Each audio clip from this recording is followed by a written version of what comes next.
Hi hello welcome to triple I degree. So എൻ്റെ പേര് Alan, your faculty for cost accounting. അപ്പോൾ നമ്മളിന്ന് discuss ചെയ്യാൻ പോകുന്നത് MG യൂണിവേഴ്സിറ്റിയുടെ സെമസ്റ്റർ 6 കോസ്റ്റ് അക്കൗണ്ടിങ് പാർട്ട് 2 എന്ന് പറയുന്ന പേപ്പറാണ് നമ്മൾ ഡിസ്കസ് ചെയ്യുന്നത്. അപ്പോൾ അതിൻ്റെ ഒന്നാമത്തെ മൊഡ്യൂളായ സ്പെസിഫിക് ഓർഡർ കോസ്റ്റിങ്ങിലെ chapter 1 job costing and batch costing ആണ് നമ്മളിവിടെ ഡിസ്കസ് ചെയ്യുന്നത്. അപ്പോൾ നമ്മൾ ചാപ്റ്റർ ഒരു കഥയിലൂടെ നമുക്ക് ഡിസ്കസ് ചെയ്യാം. കരുതുക നമ്മൾ ഒരു കാർപ്പൻ്റർ അല്ലെങ്കിൽ നമ്മളൊരു ഫർണിച്ചർ കട നടത്തുന്ന വ്യക്തിയാണ്. നമുക്കൊരു ഫർണിച്ചർ കട നടത്തുന്ന വ്യക്തിയാണ് നമ്മൾ. പക്ഷേ നമ്മുടെ അടുത്ത് ഒരു കസ്റ്റമർ വരുന്നു. നമ്മൾ ഫർണിച്ചർ കട നടത്തുന്ന ആളാണ്, നമുക്ക് ഫർണിച്ചറൊക്കെ ഉണ്ട്. ഒരു കസ്റ്റമർ വരുന്നു. നമ്മുടെ അടുത്ത് വന്നിട്ട് കസ്റ്റമർ പറയുന്നു പുള്ളിക്ക് കസ്റ്റമായിട്ട് ഒരു ഗ്ലാസ് ടോപ്പുള്ള തടിയാൽ താഴെ കാലുകൾ തടി കൊണ്ട് മേളിൽ ഗ്ലാസ് ടോപ്പുമുള്ള ഒരു സ്പെസിഫിക് ആയിട്ടുള്ള ഒരു ടേബിളാണ് പുള്ളിക്ക് വേണ്ടതെന്ന് പുള്ളി പറയുന്നു. അപ്പോൾ നമ്മൾ ഓക്കെ പറയുന്നു. പക്ഷേ പുള്ളിയുടെ ഡിസൈനിലും കൂടി ചെയ്യണം എന്നും കൂടെ പറയുന്നുണ്ട് പുള്ളി. അപ്പോൾ നമുക്കൊരു പ്രശ്നം എന്ന് വെച്ച് കഴിഞ്ഞാൽ ഇതുണ്ടാക്കാൻ എത്ര ചിലവ് വരും അല്ലേ? ഓരോ കസ്റ്റമറിന് അവരുടെ കസ്റ്റമായിട്ട് പണി സമയത്ത് ഈ ഒരു പർട്ടിക്കുലർ ജോബ് ഈ ഒരു കസ്റ്റമർ പറഞ്ഞ് ഏൽപ്പിച്ച് ഈ ജോബിന് ചെയ്യുന്ന സമയത്ത് നമുക്ക് എത്ര കോസ്റ്റ് വരും നമുക്കറിയാൻ വല്ല വഴിയുണ്ടോ? ഇല്ല. അവിടാണ് ജോബ് കോസ്റ്റിംഗ് എന്ന് പറയുന്ന കോൺസെപ്റ്റ് വരിക. അപ്പോൾ ഈ ജോബ് കോസ്റ്റിംഗ് എന്താണെന്ന് നമ്മൾ പറയുന്നതിന് മുന്നായിട്ട് നമ്മൾ എന്താണ് കോസ്റ്റിംഗ് എന്ന് പറയണം. കോസ്റ്റിംഗ് എന്ന് പറഞ്ഞു കഴിഞ്ഞാൽ നമുക്കൊരു കമ്പനിക്ക് അവരുടെ ഒരു പ്രൊഡക്റ്റ് കാണും, അല്ലെങ്കിൽ ഒരു സർവീസ് കാണും. ഈ പ്രൊഡക്റ്റോ സർവീസോ ഉണ്ടാക്കുവാൻ വേണ്ടി അല്ലെങ്കിൽ ആ പ്രൊഡക്റ്റ് ഉണ്ടാക്കാനോ അല്ലെങ്കിൽ ആ സർവീസ് പ്രൊവൈഡ് ചെയ്യാനോ വേണ്ടി അവിടെ എത്ര ചിലവ് വരും എന്ന് കണ്ടുപിടിക്കാൻ യൂസ് ചെയ്യുന്ന ടെക്നിക്ക് അല്ലെങ്കിൽ ആ പ്രോസസ്സിന് പറയുന്ന പേരാണ് ബേസിക്കലി എന്താണ് അതിൻ്റെ പേര്? കോസ്റ്റിംഗ്. ഓക്കെ, ഇനി കോസ്റ്റിംഗിലെ എന്തൊക്കെ കാര്യങ്ങളാണ് വരുന്നത്? നമ്മൾ ഒരു ചിലവിനെ ആദ്യം എന്ത് ചെയ്യണം? ഒരു ഫോർ എക്സാമ്പിൾ നമ്മൾ പറഞ്ഞ ഇതേ ഫർണിച്ചർ തന്നെ എടുക്കാം. ഈ ഫർണിച്ചറിന് പല ചിലവ് വരാം. ഒന്ന്, ആ സാധനം ഉണ്ടാക്കാൻ വേണ്ടിയുള്ള മെറ്റീരിയലിൻ്റെ കോസ്റ്റ്, പിന്നെ ഇതിന് ഉണ്ടാക്കാൻ ഏൽപ്പിക്കുന്ന സ്പെഷ്യലൈസ്ഡ് ആയിട്ടുള്ള ലേബറിൻ്റെ കോസ്റ്റ്, ഇനി അവൻ ഈ സാധനം പണിയുവാൻ വേണ്ടി യൂസ് ചെയ്യുന്ന ഇലക്ട്രോണിക് ടൂൾസിൻ്റെ കറണ്ട് ചിലവ്. ഇതെല്ലാം ഓരോരോ ചിലവുകളാണ്. അപ്പം ചിലവുകൾ നമ്മൾ എന്ത് ചെയ്യണം? ആദ്യം ക്ലാസിഫൈ ചെയ്യണം. ഇനി അതിനെ നമ്മൾ എന്ത് ചെയ്യണം? ഈ പ്രൊഡക്റ്റിനെ മാത്രം ബാധിക്കുന്നതിന് റെക്കോർഡ് ചെയ്യണം. അതനുസരിച്ച് ഇപ്പോൾ ഫോർ എക്സാമ്പിൾ നമുക്ക് 5 പ്രൊഡക്റ്റ് ഉണ്ടാക്കിയെന്ന് കരുതുക. ഇതേപോലെ പുള്ളി ഒരു ടേബിളിന് പകരം 5 ടേബിൾ നമ്മളോട് ഉണ്ടാക്കാൻ പറഞ്ഞെന്ന് കരുതുക. ഓരോ ടേബിളിനും വരുന്ന ചിലവ് എന്ത് ചെയ്യണം? നമ്മൾ അതിനനുസരിച്ച് അതിനെ അപ്പോർഷനേറ്റ് ചെയ്ത് അലോക്കേറ്റ് ചെയ്ത് കൊടുക്കണം. അപ്പോൾ കോസ്റ്റിംഗ് എന്ന് പറഞ്ഞ ടെക്നിക്കൽ എന്തൊക്കെ കാര്യങ്ങൾ, അതിൻ്റെ പ്രോസസ്സ് എങ്ങനെയാണ് അതിൻ്റെ പ്രോസസ്സ് വർക്ക് ചെയ്യുന്നത്? ആദ്യം ചിലവിനെ നമ്മൾ ക്ലാസിഫൈ ചെയ്യണം, പിന്നെ അതിനെ റെക്കോർഡ് ചെയ്യണം, പിന്നെ ചിലവുകളെ ഏതാണ് കോസ്റ്റ് ഡ്രൈവേഴ്സ് അതനുസരിച്ച് നമ്മൾ എന്ത് ചെയ്യണം? ഇതിനെ ചിലവിനെ അലോക്കേറ്റ് ചെയ്ത് കൊടുക്കണം. ഇനി നമ്മൾ നോക്കുകയാണെങ്കിൽ കോസ്റ്റിങ്ങിനെ നമുക്ക് എത്രയായിട്ട് തിരിക്കാൻ പറ്റും? 2ആയിട്ട് തിരിക്കാൻ പറ്റും. ഒന്നാമത്തേന്ന് പറയുന്നത് സ്പെസിഫിക് ഓർഡർ കോസ്റ്റിംഗ്, മറ്റൊന്ന് ഓപ്പറേറ്റിംഗ് കോസ്റ്റിംഗ്. അങ്ങനെ നമുക്ക് 2 മേജർ കാറ്റഗറീസ് ഇതിനെ ഡിവൈഡ് ചെയ്യാൻ പറ്റും. അപ്പോൾ നമ്മുടെ മൊഡ്യൂളിൻ്റെ പേര് തന്നെ എന്താണ്? Specific order costing. അപ്പോൾ അതിനെപ്പറ്റിയായിരിക്കും നമ്മൾ എന്ത് ചെയ്യുക? ഇതിൽ കൂടുതൽ പഠിക്കുക. ഓപ്പറേറ്റിംഗ് കോസ്റ്റിംഗ് എന്താണെന്നുള്ളത് നമ്മൾ അടുത്ത വരുന്ന മൊഡ്യൂളിൽ നമ്മൾ പഠിക്കുന്നതായിരിക്കും. അപ്പം സ്പെസിഫിക് ഓർഡർ കോസ്റ്റിങ്ങിനെ നമുക്ക് എത്രയായിട്ട് തിരിക്കാം? 3ആയിട്ട് തിരിക്കാം. ഒന്നെന്ന് പറയുന്നത് ജോബ് കോസ്റ്റിംഗ്, പിന്നെ ബാച്ച് കോസ്റ്റിംഗ്, പിന്നെ കോൺട്രാക്ട് കോസ്റ്റിംഗ്. ഈ പാഠത്തിൽ നമ്മൾ പഠിക്കുക ജോബ് കോസ്റ്റിംഗ് എന്താണ്, ബാച്ച് കോസ്റ്റിംഗ് എന്നുള്ള കാര്യങ്ങളായിരിക്കും പഠിക്കുക. അപ്പോൾ നമുക്ക് എന്താണ് ജോബ് കോസ്റ്റിംഗ് എന്ന് നോക്കാം. ജോബ് കോസ്റ്റിംഗ് ബേസിക്കലി നമ്മൾ യൂസ് ചെയ്യാം നമ്മുടെ കസ്റ്റമർ തരുന്ന ഓർഡർ അല്ലെങ്കിൽ ഒരു ജോബ് അതൊരു യുണീക്ക് ആണെങ്കിലാണ് നമ്മൾ ബേസിക്കലി എന്ത് യൂസ് ചെയ്യുക? ജോബ് കോസ്റ്റിംഗ് ടെക്നിക്ക് യൂസ് ചെയ്യാം. ഇത് നമ്മൾ ബേസിക്കലി യൂസ് ചെയ്യുന്നത് എപ്പോഴാണെന്ന് വെച്ച് കഴിഞ്ഞാൽ ഈ ഒരു പർട്ടിക്കുലർ ജോബിന് വേണ്ടി മാത്രമായിട്ട് കുറച്ച് material cost, labour cost, overheads വരുന്ന സമയം ആ ഒരു പർട്ടിക്കുലർ ജോലിക്ക് വേണ്ടി മാത്രമായിട്ടുള്ളതാണ് നമ്മൾ ബേസിക്കലി എന്ത് യൂസ് ചെയ്യുക? ജോബ് കോസ്റ്റിംഗ് യൂസ് ചെയ്യുക. അപ്പോൾ ജോബ് കോസ്റ്റിംഗ് എന്താണ്? It's a method of costing which is used to determine for cost of non standard jobs. അല്ലെങ്കിൽ നമ്മൾ ഇപ്പോൾ ഫോർ എക്സാമ്പിൾ നമ്മൾ ഒരു ഉദാഹരണം പറയുകയാണെങ്കിൽ ഒരു കാർ ഉണ്ടാക്കുന്നത്, ആ കമ്പനിയിൽ കാർ ഉണ്ടാക്കുന്ന ഒരേപോലെ തന്നെ ആയിരിക്കില്ലേ? ഒരു മോഡലേ ഉള്ളൂ, അതിന് വേറെ സ്പെസിഫിക്കേഷൻ ഒന്നുമില്ലെങ്കിൽ അത് ഒരുപോലത്തെ തന്നെ സ്റ്റാൻഡേർഡ് ആയിട്ടുള്ള പണിയുന്നത് എങ്കിൽ ജോബ് കോസ്റ്റിങ്ങിൽ സ്റ്റാൻഡേർഡ് അല്ലാത്ത കസ്റ്റമർ സ്പെസിഫിക് ആയിട്ടുള്ള കസ്റ്റം സാധനങ്ങൾ പണിയുമ്പോഴാണ് നമ്മൾ ബേസിക്കലി എന്ത് യൂസ് ചെയ്യുക? ജോബ് കോസ്റ്റിംഗ് എപ്പോഴാണ് വരുന്നത്? നോൺ സ്റ്റാൻഡേർഡ് സാധനങ്ങൾ ചെയ്യുമ്പോഴാണ് നമ്മൾ ബേസിക്കലി എന്ത് യൂസ് ചെയ്യുക? ജോബ് കോസ്റ്റിംഗ് ടെക്നിക്ക് യൂസ് ചെയ്യുക. അപ്പോൾ ഇനി ഒരു ഉദാഹരണം പറയുകയാണെങ്കിൽ നമ്മൾ നേരത്തെ ടേബിളിൻ്റെ കഥ പറഞ്ഞിരുന്നു അല്ലേ? ഈ ടേബിള് നമുക്ക് ഉണ്ടാക്കാൻ എത്ര ചിലവ് വരും? നമ്മൾ എന്തൊക്കെ കണ്ടുപിടിക്കണം? ആദ്യം വരിക മെറ്റീരിയൽ കോസ്റ്റാണ്. ഞാൻ നേരത്തെ പറഞ്ഞതുപോലെ എന്തൊക്കെ സാധനം? അതിനുള്ള തടി, തടി, ഗ്ലാസ്, ആണി, പോളിഷ് എന്ന കാര്യങ്ങളായിരിക്കും എന്ത് വരിക അതിൻ്റെ മെറ്റീരിയൽ കോസ്റ്റ് വരെ. ഇനി ലേബർ കോസ്റ്റിലേക്ക് നോക്കുകയാണെങ്കിൽ ഇത് പണിയുന്ന ആളിൻ്റെ അത് കട്ട് ചെയ്യാനും അത് അസംബിൾ ചെയ്യാനും അത് ഫിനിഷ് ചെയ്ത് പോളിഷ് ചെയ്യാനും ഒക്കെ എടുക്കുന്ന പുള്ളിയുടെ ടൈം എന്തായിട്ട് വരും, ലേബർ കോസ്റ്റ് ആയിട്ട് വരും. പിന്നെ നോക്കുകയാണെങ്കിൽ പിന്നെ അധിക ചില ഓവർ ഹെഡ് കോസ്റ്റ്, ഫിക്സഡ് കോസ്റ്റുകൾ എന്തൊക്കെയാണ് വരുന്നത് അതും കൂടി ഇതിനകത്ത് അലോക്കേറ്റ് ചെയ്യണം. എന്തൊക്കെ നമ്മൾ ഒരു വർക്ക്ഷോപ്പിലാണ് നമ്മൾ ഈ ടേബിൾ അല്ലെങ്കിൽ നമ്മൾ പറഞ്ഞ കസ്റ്റമർ പറഞ്ഞ കസേര അല്ലെങ്കിൽ എന്താണെങ്കിലും നമ്മൾ പണിയുന്നതെങ്കിൽ അതിന് വരുന്ന കറണ്ടിൻ്റെ ചിലവ്, പിന്നെ പുള്ളി യൂസ് ചെയ്യുന്ന ടൂൾസിൻ്റെ ഡിപ്രീസിയേഷനും അല്ലെങ്കിൽ അതിന് വരുന്ന തേയ്മാനവും നമ്മൾ എന്ത് ചെയ്യണം ഇതിൽ കൺസിഡർ ചെയ്യണം. അങ്ങനെ ഫോർ എക്സാമ്പിൾ നമ്മൾ പറയുകയാണെങ്കിൽ നമ്മളൊരു കസ്റ്റമറോട് പറഞ്ഞ ഒരു 15,000 രൂപയുടെ ഒരു ടേബിൾ ആയിരിക്കും വരിക. 15,000 ഇന്നത്തെ കാലത്ത് നിൽക്കില്ല എങ്കിൽ ഒരു 15,000 രൂപയുടെ ഒരു ടേബിളാണ് പണിയുന്നത് എന്ന് പറഞ്ഞിട്ട് പുള്ളി ഓക്കെ പറഞ്ഞാൽ നമ്മൾ എന്ത് ചെയ്യും, അത് എഗ്രി ചെയ്ത് സ്റ്റാർട്ട് ചെയ്യുന്നു. അപ്പോൾ അടുത്തതായിട്ട് നമ്മൾ നോക്കാൻ പോകുന്നത് എന്താണ് ജോബ് കോസ്റ്റിങ്ങിൻ്റെ ഫീച്ചേഴ്സ് എന്നുള്ളതാണ്. അപ്പോൾ നമ്മളൊന്ന് ചിന്തിച്ച് നോക്കിയേ, ഒരു ബിസിനസ്സിനെ സംബന്ധിച്ച് ജോബ് കോസ്റ്റിംഗ് എങ്ങനെ നമുക്ക് കമ്പനിക്ക് യൂസ്ഫുൾ ആകുന്നു. നമ്മൾ നോക്കുകയാണെങ്കിൽ ഇത് എപ്പോഴും യുണീക്കാണ് അല്ലേ. ഈ ഓർഡേഴ്സ് എപ്പോഴും എന്തായിരിക്കും, യുണീക്ക് ആയിരിക്കും. അപ്പോൾ അതിൻ്റെതായ ഫീച്ചേഴ്സും അതിൻ്റെ സ്പെഷ്യൽ അറ്റൻഷൻ അവിടെ കൊടുക്കണം. അപ്പം ഇത് യുണീക്ക് ആയതുകൊണ്ട് നമ്മൾ സ്റ്റോക്ക് ബിൽഡപ്പ് ചെയ്യേണ്ട ആവശ്യമില്ല. നമ്മൾ സാധനം നേരത്തെ ഉണ്ടാക്കിയിട്ട് കസ്റ്റമർ വന്ന് വാങ്ങിക്കാൻ വേണ്ടി കുറേ സാധനങ്ങൾ നമ്മൾ അഡ്വാൻസ് ചെയ്ത് സ്റ്റോക്ക് ചെയ്യേണ്ട ആവശ്യകത എവിടെ വരുന്നില്ല, ജോബ് കോസ്റ്റിങ്ങിൽ വരുന്നില്ല. ഓക്കെ, ഇനി ഇവിടെ ഒരു യൂണിഫോമിറ്റി കാണില്ല. എന്താണ് ഇവിടെ ഒരിക്കലും ഒരു യൂണിഫോമിറ്റി കാണുന്നില്ല. എപ്പോഴും അത് ഡിഫറെൻ്റ് ആയിരിക്കും. അത് ഒരു ഡിപ്പാർട്ട്മെൻറ്റ് മറ്റൊരു ഡിപ്പാർട്ട്മെൻറ്റിലേക്ക് പോകുമ്പോൾ ഇതൊരു കസ്റ്റമർ സ്പെസിഫിക് ആയതുകൊണ്ട് ജോബ് കോസ്റ്റിംഗ് ഡിപ്പാർട്ട്മെൻറ്റ് എന്തായിരിക്കില്ല, യൂണിഫോം ആയിരിക്കില്ല. ഇനി അടുത്ത sentence, each job is A cost unit. അപ്പോൾ എന്താണ് അത് സാധനം, കോസ്റ്റ് യൂണിറ്റ് എന്താണ്? അപ്പോൾ നമ്മളൊരു ചിലവിനെ പറയുമ്പോൾ ഒരു യൂണിറ്റിലായിരിക്കും പറയാമല്ലേ. ഇപ്പോൾ ഫോർ എക്സാമ്പിൾ നമുക്ക് കോസ്റ്റ് പെർ യൂണിറ്റ് എന്ന് നമ്മൾ പറയുമല്ലോ. ഫോർ എക്സാമ്പിൾ പറയുകയാണെങ്കിൽ ഒരു പെട്ടി നിറച്ച് ഒരു പെട്ടിയിൽ 10 പാക്കറ്റ് ലേസ് ഉണ്ടെന്ന് കരുതുക. ആ ബോക്സിന് 100 രൂപ വില. അപ്പോൾ നമ്മുടെ ഒരു ലേസിന് എത്ര, 10 രൂപ ചിലവ്. അപ്പോൾ പക്ഷേ നമ്മൾ ഈ ജോബ് കോസ്റ്റിങ്ങിലേക്ക് വരുമ്പോൾ ഈച്ച് യൂണിറ്റ് അല്ലെങ്കിൽ ഈ പറയുന്ന ഓരോ ജോബും എന്താണ്, കസ്റ്റമർ സ്പെസിഫിക്കും യൂണീക്കും ആയതുകൊണ്ട് ഓരോ ജോബും എന്താണ്, each job is A unique cost unit. Okay, നമുക്കറിയാം പല സ്റ്റേജിലായിരിക്കും എന്ത് ചെയ്യുക. നമ്മൾ നേരത്തെ പറഞ്ഞ നമ്മുടെ ലേസ് ആകട്ടെ അല്ലെങ്കിൽ ഫോർ എക്സാമ്പിൾ ടേബിൾ ആവട്ടെ, അത് ഓരോ സ്റ്റേജിലും ഓരോ പ്രോസസ്സ് കഴിഞ്ഞ് ഇപ്പോൾ ലേസൊക്കെ ഒരു സ്റ്റാൻഡേർഡൈസ്ഡ് ആണ് അല്ലേ. പക്ഷേ നമ്മൾ എന്തിനെ നോക്കുമ്പോൾ നമ്മൾ പറഞ്ഞ നമ്മുടെ ടേബിളിൻ്റെ കാര്യം പറയുമ്പോൾ ജോബ് കോസ്റ്റിംഗ് എന്ന് പറയുന്നതിന് ഏറ്റവും നല്ല ഉദാഹരണം ഒരു ടേബിൾ പണിയുന്നതാണ്. അത് ഓരോ തവണയും ഓരോ ടൈം ആയിരിക്കാം അത് പണിയുമ്പോൾ. കസ്റ്റമർ സ്പെസിഫിക് ആയിട്ടുള്ള സാധനങ്ങൾ കസ്റ്റം രീതിയിൽ പണിയുമ്പോൾ അതിൻ്റെ ടൈം എന്ത് ചെയ്യാം, വേരി ചെയ്യാം. ഇനി അവന് ഇപ്പോൾ ഓൾറെഡി ഒരു ജോബുണ്ട്, അതുകൂടാണ്ട് അഡീഷണൽ ആയിട്ട് 2 ജോബുകളും കൂടി എടുക്കുകയാണ്, വേറെ കസ്റ്റമറിൻ്റെ വേറെ സാധനങ്ങൾ പണിഞ്ഞു കൊടുക്കാൻ ഓർഡർ എടുക്കുകയാണെങ്കിൽ അവിടെ എന്ത് ചെയ്യും, അവർ എടുക്കുന്ന സമയത്തിന് വ്യത്യാസം വരും, അവിടെ ഒരു വ്യതിയാനം വരും. അപ്പോൾ അതാണ് ബേസിക്കലി അത് വർക്ക് ഇൻ പ്രോഗ്രസ്സിൽ time to time number of jobs അനുസരിച്ച് അവിടെ എന്തുണ്ടാവും, ടൈം ഡിഫറൻസ് അനുസരിച്ച് അവിടെ ഉണ്ടാക്കാൻ കംപ്ലീഷനുള്ള സമയം വർക്ക് ഇൻ പ്രോഗ്രസ് സ്റ്റേജ് അത് ഇൻക്രീസ് ചെയ്യാനും ഡിക്രീസ് ചെയ്യാനും വളരെ സാധ്യതകളുണ്ട്. ഈ നമ്മൾ ബേസിക്കലി ഒരു ജോബ് കോസ്റ്റിങ്ങിൽ ജോബ് കോസ്റ്റ് ഷീറ്റ് യൂസ് ചെയ്താണ് എന്ത് ചെയ്യുന്നത്, ഇതൊരു കോസ്റ്റും അത് പ്രോഫിറ്റ് ഓർ ലോസ് ആണോ ഈച്ച് ജോബ് എന്നുള്ളത് നമ്മൾ കണ്ടുപിടിക്കുക. ഇനി ജോബ് കോസ്റ്റിങ്ങിൻ്റെ മറ്റൊരു മെയിൻ പ്രത്യേകത എന്ന് പറയുന്നത് ഇത് വളരെ ലേബർ ഇൻറ്റൻസീവ് ആയിരിക്കും. ഒരു പർട്ടിക്കുലർ ഇത് ഇന്ന് യൂണീക്കാണല്ലോ, യൂണീക്കായിട്ടുള്ള സാധനം ഒരിക്കലും മെഷീൻ എപ്പോഴും സ്റ്റാൻഡേർഡൈസ്ഡ് ആയിട്ടുള്ള സാധനങ്ങൾ ചെയ്യാൻ വേണ്ടിയിട്ട് മെഷീൻ ഏറ്റവും അടിപൊളി. പക്ഷേ കസ്റ്റമായിട്ടുള്ള ഡിഫറെൻറ്റ് യൂണീക്ക് ആയിട്ടുള്ള സാധനങ്ങൾ കൊടുക്കാൻ എന്നും എപ്പോഴും അടിപൊളി ആരായിരിക്കും, ലേബർ ഇൻറ്റൻസീവ് ആയിരിക്കും. അപ്പോൾ ജോബ് കോസ്റ്റിംഗ് കൂടുതലും ലേബർ ഇൻറ്റൻസീവ് ആയിരിക്കും. ഇനി ഇത് പൊതുവെ നമ്മളൊരു കോൺട്രാക്റ്റ് കോസ്റ്റിംഗ് അല്ലെങ്കിൽ നമുക്കറിയാം എന്താണ് ഒരു കോൺട്രാക്റ്റ്. നമ്മളൊരു പർട്ടിക്കുലർ ആക്ടിവിറ്റി ചെയ്യുവാൻ വേണ്ടി നമുക്ക് ഒരാൾക്ക് ഉദാഹരണത്തിന് ഒരു വീട് പണിയണം, അവൻ കോൺട്രാക്ടറിന് അല്ലെങ്കിൽ ഇത് പണിയുന്ന ആർക്കിടെക്ചറിന് ഒരു കോൺട്രാക്ട് വെക്കും, ഇത്ര സമയത്തിനുള്ളിൽ ഇന്നത്ര സാധനം ഇന്ന രീതിയിൽ ചെയ്തു തരണം. അപ്പോൾ ഒരു ജോബ് കോസ്റ്റിംഗ് അല്ല, പക്ഷേ ഇതൊരു കോൺട്രാക്റ്റാണ്. കോൺട്രാക്റ്റ് വെച്ച് കമ്പയർ ചെയ്യുമ്പോൾ ജോബ് കോസ്റ്റിംഗ് വളരെ ഷോർട്ടർ ഡ്യൂറേഷനുള്ള ആക്ടിവിറ്റീസ് ആയിരിക്കും. ഇനി പിന്നെ ഒരു സാധനം എന്ന് പറഞ്ഞു കഴിഞ്ഞാൽ ജോബ് കോസ്റ്റിങ്ങിൽ നമ്മളെപ്പോഴും പ്രൈസ് എന്ത് ചെയ്യും, നേരത്തെ ഫിക്സ് ചെയ്യും.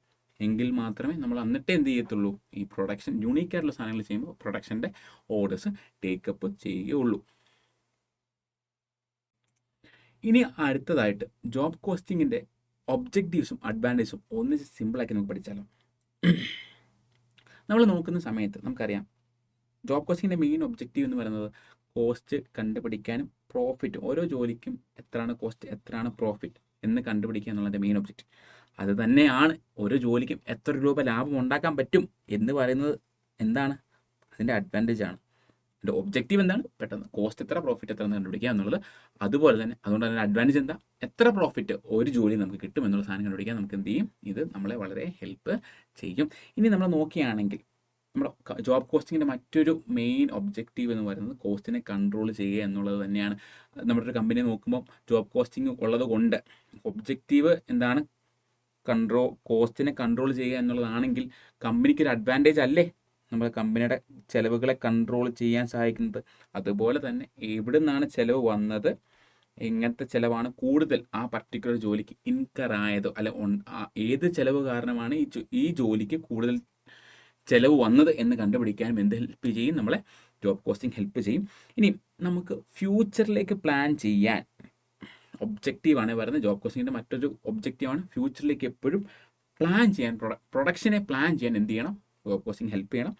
അത് തന്നെയാണ് അതിൻ്റെ അഡ്വാൻറ്റേജും. നമുക്കൊരു സാധനം ഉണ്ടാക്കാൻ നമുക്കൊരു ബഡ്ജറ്റ് പ്രിപ്പയർ ചെയ്യാൻ, നമുക്ക് ഫോർ എക്സാമ്പിൾ കുറേ ഓർഡർ വരിക, ഓരോ മാസവും നമുക്കൊരു ഓർഡർ ഇങ്ങനെ വരുന്നുണ്ടെങ്കിൽ ഓരോ മാസം നമുക്ക് എന്ത് ചെയ്യും, സാധനത്തിൻ്റെ വിലയും കൂടാം, അല്ലേ, ലേബറിൻ്റെ ചിലവും കൂടാം. അങ്ങനെ ചെയ്യുമ്പോൾ നമുക്ക് ബഡ്ജറ്റ് പ്രിപ്പയർ ചെയ്യാനും എന്ത് ഹെൽപ്പ് ചെയ്യും, ജോബ് കോസ്റ്റിംഗ് ഹെൽപ്പ് ചെയ്യും. ഇനി ജോബ് കോസ്റ്റിൻ്റെ മറ്റൊരു ഒബ്ജക്റ്റീവ് എന്ന് പറയുന്നത് ഒരു ജോബ് പ്രോഫിറ്റബിൾ ആണോ അൺപ്രോഫിറ്റബിൾ ആണോ എന്ന് കണ്ടുപിടിക്കുക എന്നുള്ളത് തന്നെയാണ്. അപ്പോൾ അങ്ങനെയാണെങ്കിൽ അത് നമ്മുടെ കമ്പനി അല്ലെങ്കിൽ നമ്മുടെ ഒരു ചെറിയ ഓർഗനൈസേഷനെ വളരെ ഹെൽപ്പ് ചെയ്യില്ല. ജോബ് കോസ്റ്റിംഗ് യൂസ് ചെയ്ത് കഴിഞ്ഞാൽ അത് അവിടെ ഡിഫക്റ്റീവ് ഉണ്ടോ, അവിടെ സ്പോയിലേജ് ഉണ്ടോ, അത് വളരെ നമുക്ക് ഇതുകൊണ്ട് എഫിഷ്യൻ്റായിട്ടാണ് ഇത് വർക്ക് ചെയ്യുന്നത് എന്നുള്ള കാര്യങ്ങൾ കണ്ടുപിടിക്കാനും എന്ത് ഹെൽപ്പ് ചെയ്യും, നമ്മുടെ ജോബ് കോസ്റ്റിംഗ് ഹെൽപ്പ് ചെയ്യും. നമ്മുടെ ഒബ്ജക്റ്റീവ് അറിഞ്ഞിരുന്നു കഴിഞ്ഞാൽ നമുക്ക് ഈസി ആയിട്ട് എന്ത് മനസ്സിലാക്കാം, അഡ്വാൻറ്റേജ് മനസ്സിലാക്കാം. അപ്പോൾ അടുത്തത് നമുക്കിനി വരുന്നത് ഇതിൻ്റെ ലിമിറ്റേഷൻസ് ആണ്. ഇനി അടുത്തതായിട്ട് നമ്മൾ നോക്കാൻ പോകുന്നത് ലിമിറ്റേഷൻസ് ഓഫ് ജോബ് കോസ്റ്റിംഗ് ആണ്. ലിമിറ്റേഷൻ്റെ കാര്യത്തിലേക്ക് വരുമ്പോൾ നമുക്കറിയാം ജോബ് കോസ്റ്റിങ്ങിൽ ഒത്തിരി കാൽക്കുലേഷൻ്റെ കാര്യമുണ്ട്. കാര്യം നമ്മൾ ഓരോ ജോബ് ചെയ്യുമ്പോഴും ഓരോ വട്ടവും നമ്മൾ എന്ത് ചെയ്യണം, material cost, labour cost, over head cost എല്ലാം സെപ്പറേറ്റ് കണ്ടുപിടിക്കണം. അപ്പോൾ ഒത്തിരി ക്ലറിക്കൽ വർക്ക് അവിടെ ഇൻവോൾവ് ആണ്. ഇനി നമ്മളൊരു കാര്യം മനസ്സിലാക്കണം, നമ്മൾ പാസ്റ്റ് ഡേറ്റ വെച്ചാണ്, കഴിഞ്ഞ ചിലവിൻ്റെ ഡേറ്റ വെച്ചാണ് നമ്മൾ എന്ത് ചെയ്യുക, ഒരു എസ്റ്റിമേറ്റ് വെച്ചിട്ട് അതിന് പ്രൈസ് പറയുക. അല്ലെങ്കിൽ നമ്മൾ സാധനം നമ്മളൊരു കസ്റ്റമർ നമ്മളോട് ഓർഡർ പറഞ്ഞു, അപ്പോൾ നമ്മൾ സാധനങ്ങളുടെ എല്ലാം വില നേരത്തെ പറഞ്ഞ് നിർണ്ണയിച്ച് വെച്ചതിന് ശേഷം അതൊരു കുറച്ച് ദിവസം കഴിഞ്ഞ് എല്ലാം സെറ്റ് ചെയ്തതിന് കഴിഞ്ഞ് ഒരു പാസ്റ്റ് ഡേറ്റ എന്നൊരു സെറ്റപ്പിൽ മാത്രമേ നമുക്ക് എന്ത് ചെയ്യാൻ പറ്റുള്ളൂ, നമുക്ക് കസ്റ്റമറോട് പറഞ്ഞിട്ട് ആ പ്രൈസ് ഫിക്സ് ചെയ്ത് സാധനം വാങ്ങിച്ച് ചെയ്യാൻ പറ്റുകയുള്ളൂ. ഇനി അത് മാത്രമല്ല നമുക്ക് വേറൊരു സാധനം അപ്ലൈ ചെയ്യാൻ പറ്റില്ല, സ്റ്റാൻഡേർഡ് കോസ്റ്റിംഗ് നമുക്ക് എന്ത് ചെയ്യാൻ പറ്റില്ല, നമുക്കിവിടെ അപ്ലൈ ചെയ്യാൻ പറ്റില്ല. അതായത് സ്റ്റാൻഡേർഡ് കോസ്റ്റിംഗ് ഇത്ര മാത്രമേ ഉള്ളൂ. നമ്മൾ പാസ്റ്റ് ഡേറ്റ വെച്ച് നമ്മുടെ എസ്റ്റിമേഷൻ എടുത്ത് നമുക്ക് ഒരു സ്റ്റാൻഡേർഡ് പ്രൈസ്, ഒരു പർട്ടിക്കുലർ സാധനത്തിൻ്റെ ഒരു സ്റ്റാൻഡേർഡ് പ്രൈസ് നിർണ്ണയിക്കാൻ നമുക്ക് എവിടെ പറ്റില്ല, ജോബ് കോസ്റ്റിങ്ങിൽ പറ്റില്ല. കാര്യം അത് സ്റ്റാൻഡേർഡ് ആയിട്ടുള്ള വർക്കുകൾക്ക് മാത്രമേ സ്റ്റാൻഡേർഡ് കോസ്റ്റിംഗ് നമുക്ക് യൂസ് ചെയ്യാൻ പറ്റുള്ളൂ. പക്ഷേ ജോബ് കോസ്റ്റിംഗ് എന്താണ്, നോൺ സ്റ്റാൻഡേർഡ് ആണ്, which is customer specific and unique. അതുകൊണ്ട് നമുക്ക് എന്ത് അപ്ലൈ ചെയ്യാൻ പറ്റില്ല, സ്റ്റാൻഡേർഡ് കോസ്റ്റിംഗ് അപ്ലൈ ചെയ്യാൻ പറ്റില്ല. ഇനി overhead absorption rate production സെൻറ്റേഴ്സിനെ എല്ലാം, അല്ലെങ്കിൽ ഓരോ പ്രൊഡക്ഷൻ സെൻറ്റേഴ്സിന് ഓരോ തവണ യൂണിക്കായിട്ട് കണ്ടുപിടിക്കണം. ഇനി ഓവർ ഹെഡ് അബ്സോർപ്ഷൻ റേറ്റ് എന്താ, പ്രൊഡക്ഷൻ സെൻറ്റർ എന്താണെന്ന് പറയാം. പ്രൊഡക്ഷൻ സെൻറ്റർ എന്ന് പറഞ്ഞു കഴിഞ്ഞാൽ മറ്റൊന്നുമല്ല, നമ്മൾ ഒരു ജോലി അല്ലെങ്കിൽ ഒരു പർട്ടിക്കുലർ ജോബ് ചെയ്യുന്ന ആ പർട്ടിക്കുലർ സെൻറ്റർ അല്ലെങ്കിൽ ആ ഒരു വർക്ക്ഷോപ്പിൻ്റെ ആ ഒരു സെൻറ്റേഴ്സ് ഓരോ തവണയും ഒരു പർട്ടിക്കുലർ ജോബ് ചെയ്യുന്ന ആ ടീം അല്ലെങ്കിൽ ആ ഒരു വ്യക്തി ആ ചിലവുകളെല്ലാം ചെയ്യുന്ന ആ പ്രൊഡക്ഷൻ ചെയ്യുന്ന ഏരിയയാണ് നമ്മൾ പറയുന്നത് പ്രൊഡക്ഷൻ സെൻറ്റർ എന്ന് പറയുക. ഇനി ഓവർ ഹെഡ് അബ്സോർപ്ഷൻ റേറ്റ് എന്താണെന്ന് പറഞ്ഞു കഴിഞ്ഞാൽ നമുക്ക് പറയുകയാണെങ്കിൽ ഇത്ര യൂണിറ്റ് ഉണ്ടാക്കാൻ ഇത്ര ചിലവ് വന്നെങ്കിൽ ഒരു യൂണിറ്റ് ഈ ഫിക്സഡ് ഓവർ ഹെഡ് എന്ന് പറഞ്ഞാൽ ഫിക്സഡ് കോസ്റ്റ് ആണ്. ഈ ഫിക്സഡ് കോസ്റ്റ് ഒരു യൂണിറ്റ് എത്ര കവർ ചെയ്യും, ഒരു യൂണിറ്റ് ഇപ്പോൾ വിൽക്കുകയാണെങ്കിൽ ഈ ഓവർ ഹെഡ് കവർ ചെയ്യാൻ എത്ര ചിലവ് എന്തിലേക്ക് ഈ യൂണിറ്റിലേക്ക് അലോക്കേറ്റ് ചെയ്യാൻ പറ്റും എന്ന് പറയുന്നതാണ് ഓവർ ഹെഡ് അബ്സോർപ്ഷൻ റേറ്റ്. അതവിടെ ഓരോ ഫിക്സഡ് കോസ്റ്റും, ഫോർ എക്സാമ്പിൾ പറയുന്നത് അഡ്മിനിസ്ട്രേറ്റീവ് കോസ്റ്റ് ആവട്ടെ, മറ്റുള്ള പല കോസ്റ്റുകളും, ആ ഒരു പർട്ടിക്കുലർ പ്രൊഡക്റ്റ് ഉണ്ടാക്കാനുള്ള സർവീസ് നമുക്ക് കൊടുക്കുവാൻ വേണ്ടി അത് എത്ര ടൈം അലോക്കേറ്റ് ചെയ്തു എന്നുള്ളത് അവിടെ സ്റ്റാൻഡേർഡ് ആയിരിക്കും അല്ലേ. പക്ഷേ ജോബ് കോസ്റ്റിങ്ങിൽ എന്തല്ല, സ്റ്റാൻഡേർഡ് അല്ല. അതുകൊണ്ട് നമ്മൾ ഓരോ ജോബ് ചെയ്യുമ്പോൾ ഓരോ പ്രൊഡക്ഷൻ സെൻറ്റേഴ്സിന് നമ്മൾ എന്ത് ചെയ്യണം, ഓരോ വട്ടവും പ്രൊഡക്ഷൻ ഓവർ ഹെഡ് റേറ്റ് നമ്മൾ എന്ത് ചെയ്യും, ഓവർ ഹെഡ് ഓരോ വട്ടവും നമ്മൾ എന്ത് ചെയ്യണം, കണ്ടുപിടിക്കണം. നമുക്ക് ഒരു വട്ടം ഡിറ്റർമൈൻ ചെയ്തിട്ട് പിന്നെ അതങ്ങ് മൊത്തം യൂസ് ചെയ്യാൻ പറ്റില്ല. പിന്നെ നമ്മൾ പറഞ്ഞു, നമ്മൾ ആദ്യം പറഞ്ഞു നമ്മൾ കോസ്റ്റ് കൺട്രോൾ, ജോബ് കോസ്റ്റിംഗ് വഴി കോസ്റ്റ് കൺട്രോൾ ചെയ്യാൻ പറ്റും. പക്ഷേ ഇത് കുറച്ച് ഡിഫിക്കൽട്ടാണ്. നമുക്കൊരു അത് എങ്ങനെ വന്നു നമുക്കൊരു പെർസ്പെക്റ്റീവിൽ ചിന്തിച്ച് നോക്കാം. അപ്പം ഞാൻ ഒരു പ്രൊഡക്റ്റ് ഉണ്ടാക്കാൻ പോകും. അപ്പോൾ എൻ്റെ ചിലവെല്ലാം എടുത്ത സമയത്ത് എനിക്ക് മനസ്സിലായി ഒരു പർട്ടിക്കുലർ ചിലവാണ് കൂടുതൽ ആയിട്ടുള്ളത്. എന്താണ് കൂടുതൽ കറണ്ട് ചിലവായതാണ്, എൻ്റെ ഓവർ ഹെഡ് കോസ്റ്റാണ് കൂടുതലായതാണ് ഞാൻ ഒരു പർട്ടിക്കുലർ ജോബ് ചെയ്തപ്പോൾ എനിക്ക് മനസ്സിലായത്. അപ്പോൾ ഞാൻ തീരുമാനിക്കുന്നു ഇനി ഞാൻ എന്ത് ചെയ്യുന്നില്ല, കറണ്ട് അധികം യൂസ് ചെയ്യുന്നില്ല, കുറച്ച് വേണം പണി എടുക്കാനിട്ട് അതിൻ്റെ ടൈം ഒന്ന് അലോക്കേറ്റ് ചെയ്തൊക്കെ ചെയ്യണമെന്നൊക്കെ പ്ലാൻ ചെയ്യുന്നു. പക്ഷേ ഞാൻ എൻ്റെ ടൈം കുറച്ചു. അടുത്തൊരു ജോലി വന്നപ്പോൾ ഇതേപോലത്തെ ഏകദേശം ഒരു സെയിം കൈൻഡ് ഓഫ് ടൈം സാധനങ്ങൾ വേണ്ടതാണ് എന്ന് കരുതുക. പക്ഷേ ഞാൻ ആ ജോലി ഏറ്റെടുത്ത് ചെയ്യാൻ തുടങ്ങി. ചെയ്ത് കുറച്ച് കഴിഞ്ഞപ്പോഴാണ് എൻ്റെ കറണ്ടിൻ്റെ വില കൂട്ടിയത്. അപ്പോൾ എനിക്കവിടെ കോസ്റ്റ് കൺട്രോൾ ചെയ്യാൻ പറ്റിയോ? അതൊരു അൺഫോർസീൻ ആയിട്ടുള്ള എൻ്റെ കയ്യിൽ കൺട്രോൾ ഇല്ലാത്ത ഒരു ആക്ടിവിറ്റി കൊണ്ടാണ്, ഒരു സിറ്റുവേഷൻ കൊണ്ടാണ് കോസ്റ്റ് കൂടുന്നതെങ്കിലും നമ്മൾ ഹിസ്റ്റോറിക്കൽ ഡേറ്റയെ നമ്മൾ ഡിപ്പെൻഡ് ചെയ്തത് കൊണ്ടല്ലേ നമുക്ക് അവിടെ എന്ത് പറ്റിയത്, ഇവിടെ നമുക്ക് കോസ്റ്റ് കൺട്രോൾ ചെയ്യാൻ പറ്റാണ്ട് പോയത്. അപ്പം കോസ്റ്റ് കൺട്രോൾ ക്വൈറ്റ് ഡിഫിക്കൽട്ടാണ് എന്തായാലും ജോബ് കോസ്റ്റിങ്ങിൽ. നമുക്ക് രണ്ട് പെർസ്പെക്റ്റീവിൽ ചിന്തിക്കണം. ആ ഒരു പെർസ്പെക്റ്റീവ് ചിന്തിക്കുമ്പോൾ അഡ്വാൻറ്റേജും ലിമിറ്റേഷൻ നമുക്ക് ഇവിടെ വരുന്നത് ജോബ് കോസ്റ്റിങ്ങിൽ വരുന്നത്. സോ ഇനി നമ്മൾ അടുത്തതായിട്ട് നോക്കാൻ പോകുന്നത് ജോബ് കോസ്റ്റിംഗ് പ്രൊസീജിയറാണ്. അപ്പോൾ നമ്മൾ ജോബ് കോസ്റ്റിംഗ് നോക്കുന്ന സമയത്ത് അത് ചിലവുകളെ മാത്രം കണ്ടുപിടിച്ച് അതിനെത്ര ചിലവായി എന്നിട്ട് നമ്മൾ എത്ര പ്രൈസ് ചാർജ് ചെയ്തു എന്നുള്ളൊരു ഒരു ഇതിലേക്ക് മാത്രം ഒതുങ്ങുന്നതല്ല ജോബ് കോസ്റ്റിംഗ്. ജോബ് കോസ്റ്റിങ്ങിന് ഒരു സ്ട്രക്ചർ അല്ലെങ്കിൽ ഒരു പ്രൊസീജിയർ ഉണ്ട്. നമുക്കതിനെ സമ്മറൈസ് ചെയ്തെന്ന് പറയാം. അപ്പോൾ ആദ്യം ബേസിക്കലി ഇങ്ങനെയാണ് ജോബ് കോസ്റ്റിംഗ് സ്റ്റാർട്ട് ചെയ്യുന്നത്. ഞാൻ പറഞ്ഞല്ലോ നമ്മളൊരു കാർപ്പൻറ്റർ ബിസിനസ് നടത്തുന്ന വ്യക്തിയാണെന്ന് കരുതുക. അപ്പം മിസ്റ്റർ രാജേഷ് ആണ് എന്ത് ചെയ്യുന്നത്, വന്ന് എൻക്വയറി നടത്തുന്നത്. അപ്പം കസ്റ്റമർ എന്ത് ചെയ്യും, ആദ്യം വന്ന് എൻക്വയറി നടത്തും. അതാണ് ജോബ് കോസ്റ്റിങ്ങിൻ്റെ ഫസ്റ്റ് പ്രൊസീജിയർ. മിസ്റ്റർ രാജു എന്ന് പറയും എനിക്ക് ഇങ്ങനൊരു കസ്റ്റം ടേബിൾ വേണം, അപ്പോൾ അതിന് എത്ര രൂപയാകും എന്നുള്ള ഫസ്റ്റ് എൻക്വയറി ആണ് നടക്കുക. അതാണ് ഫസ്റ്റ് പ്രൊസീജിയർ. അതിനുശേഷം എൻ്റെ അടുത്ത് വന്ന് ചോദിച്ചു, ഞാൻ എന്താണ് ഒരു കാർപ്പൻറ്റിങ് ബിസിനസ് നടത്തുന്ന വ്യക്തിയാണ്. അപ്പോൾ എന്നോട് വന്ന് ചോദിച്ചപ്പോൾ ഞാൻ എന്ത് ചെയ്യണം, ഇനി അവനൊരു എസ്റ്റിമേറ്റ് അല്ലെങ്കിൽ ഒരു കൊട്ടേഷൻ കൊടുക്കണം. എന്ന് പറഞ്ഞാൽ ഇടിക്കാൻ പോകുന്ന കൊട്ടേഷൻ അല്ല, പ്രൈസുകളുടെ വില വിവര പട്ടിക അല്ലെങ്കിൽ എത്ര രൂപയ്ക്കാണ് ഞാൻ ഈ പറഞ്ഞ സാധനം, കസ്റ്റം സാധനം ഉണ്ടാക്കി തന്നേക്കാം എന്ന് പറയുന്ന ഒരു പ്രൈസാണ് ബേസിക്കലി കൊട്ടേഷൻ എന്ന് പറയാം. അപ്പം അടുത്ത സ്റ്റെപ്പ് എന്ന് പറയുന്നത് എന്താണ്, നമ്മൾ കസ്റ്റമറിന് കൊട്ടേഷൻ കൊടുക്കുന്നു. കൊട്ടേഷൻ കൊടുത്തു കഴിഞ്ഞാൽ കസ്റ്റമർ എന്ത് ചെയ്യണം, മിസ്റ്റർ രാജേഷ് എന്ത് ചെയ്യണം, ഈ ഫോർ എക്സാമ്പിൾ 15,000 രൂപയ്ക്കാണ് ഞാൻ ആ ടേബിൾ പണിഞ്ഞു കൊടുക്കാമെന്ന് പറഞ്ഞതെങ്കിൽ മിസ്റ്റർ രാജ് അത് അക്സെപ്റ്റ് ചെയ്ത് കഴിഞ്ഞാൽ അത് ഈ കസ്റ്റമറിൽ നിന്ന് ഞാൻ പിന്നെ ഓർഡർ എനിക്ക് റിസീവ് ചെയ്യും. ഏതൊക്കെയാണ് 3 സ്റ്റേജ് ജോബ് കോസ്റ്റിങ്ങിന്? ഫസ്റ്റ് 3 സ്റ്റേജുകൾ ഏതാ? ആദ്യത്തെ 3 സ്റ്റേജ് ഇനിയും സ്റ്റേജുകളുണ്ട്. ഫസ്റ്റ് എന്താണ്, കസ്റ്റമർ വന്ന് നമ്മളോട് എൻക്വയറി ചെയ്യും. അതിനുശേഷം നമ്മൾ എന്ത് ചെയ്യും, നമ്മളൊരു എസ്റ്റിമേറ്റ് കൊടുക്കും. എസ്റ്റിമേറ്റ് കൊടുത്തതിന് ശേഷം കസ്റ്റമർ എന്ത് ചെയ്യും, ഇത് അക്സെപ്റ്റ് ചെയ്യും. ഇനി അതിനുശേഷം നമുക്ക് എന്ത് ചെയ്തു, നമുക്ക് എന്ത് കിട്ടിയടാ, നമുക്ക് ഓർഡർ കസ്റ്റമർ അക്സെപ്റ്റ് ചെയ്തിട്ട് നമുക്ക് ഓർഡർ തന്നു.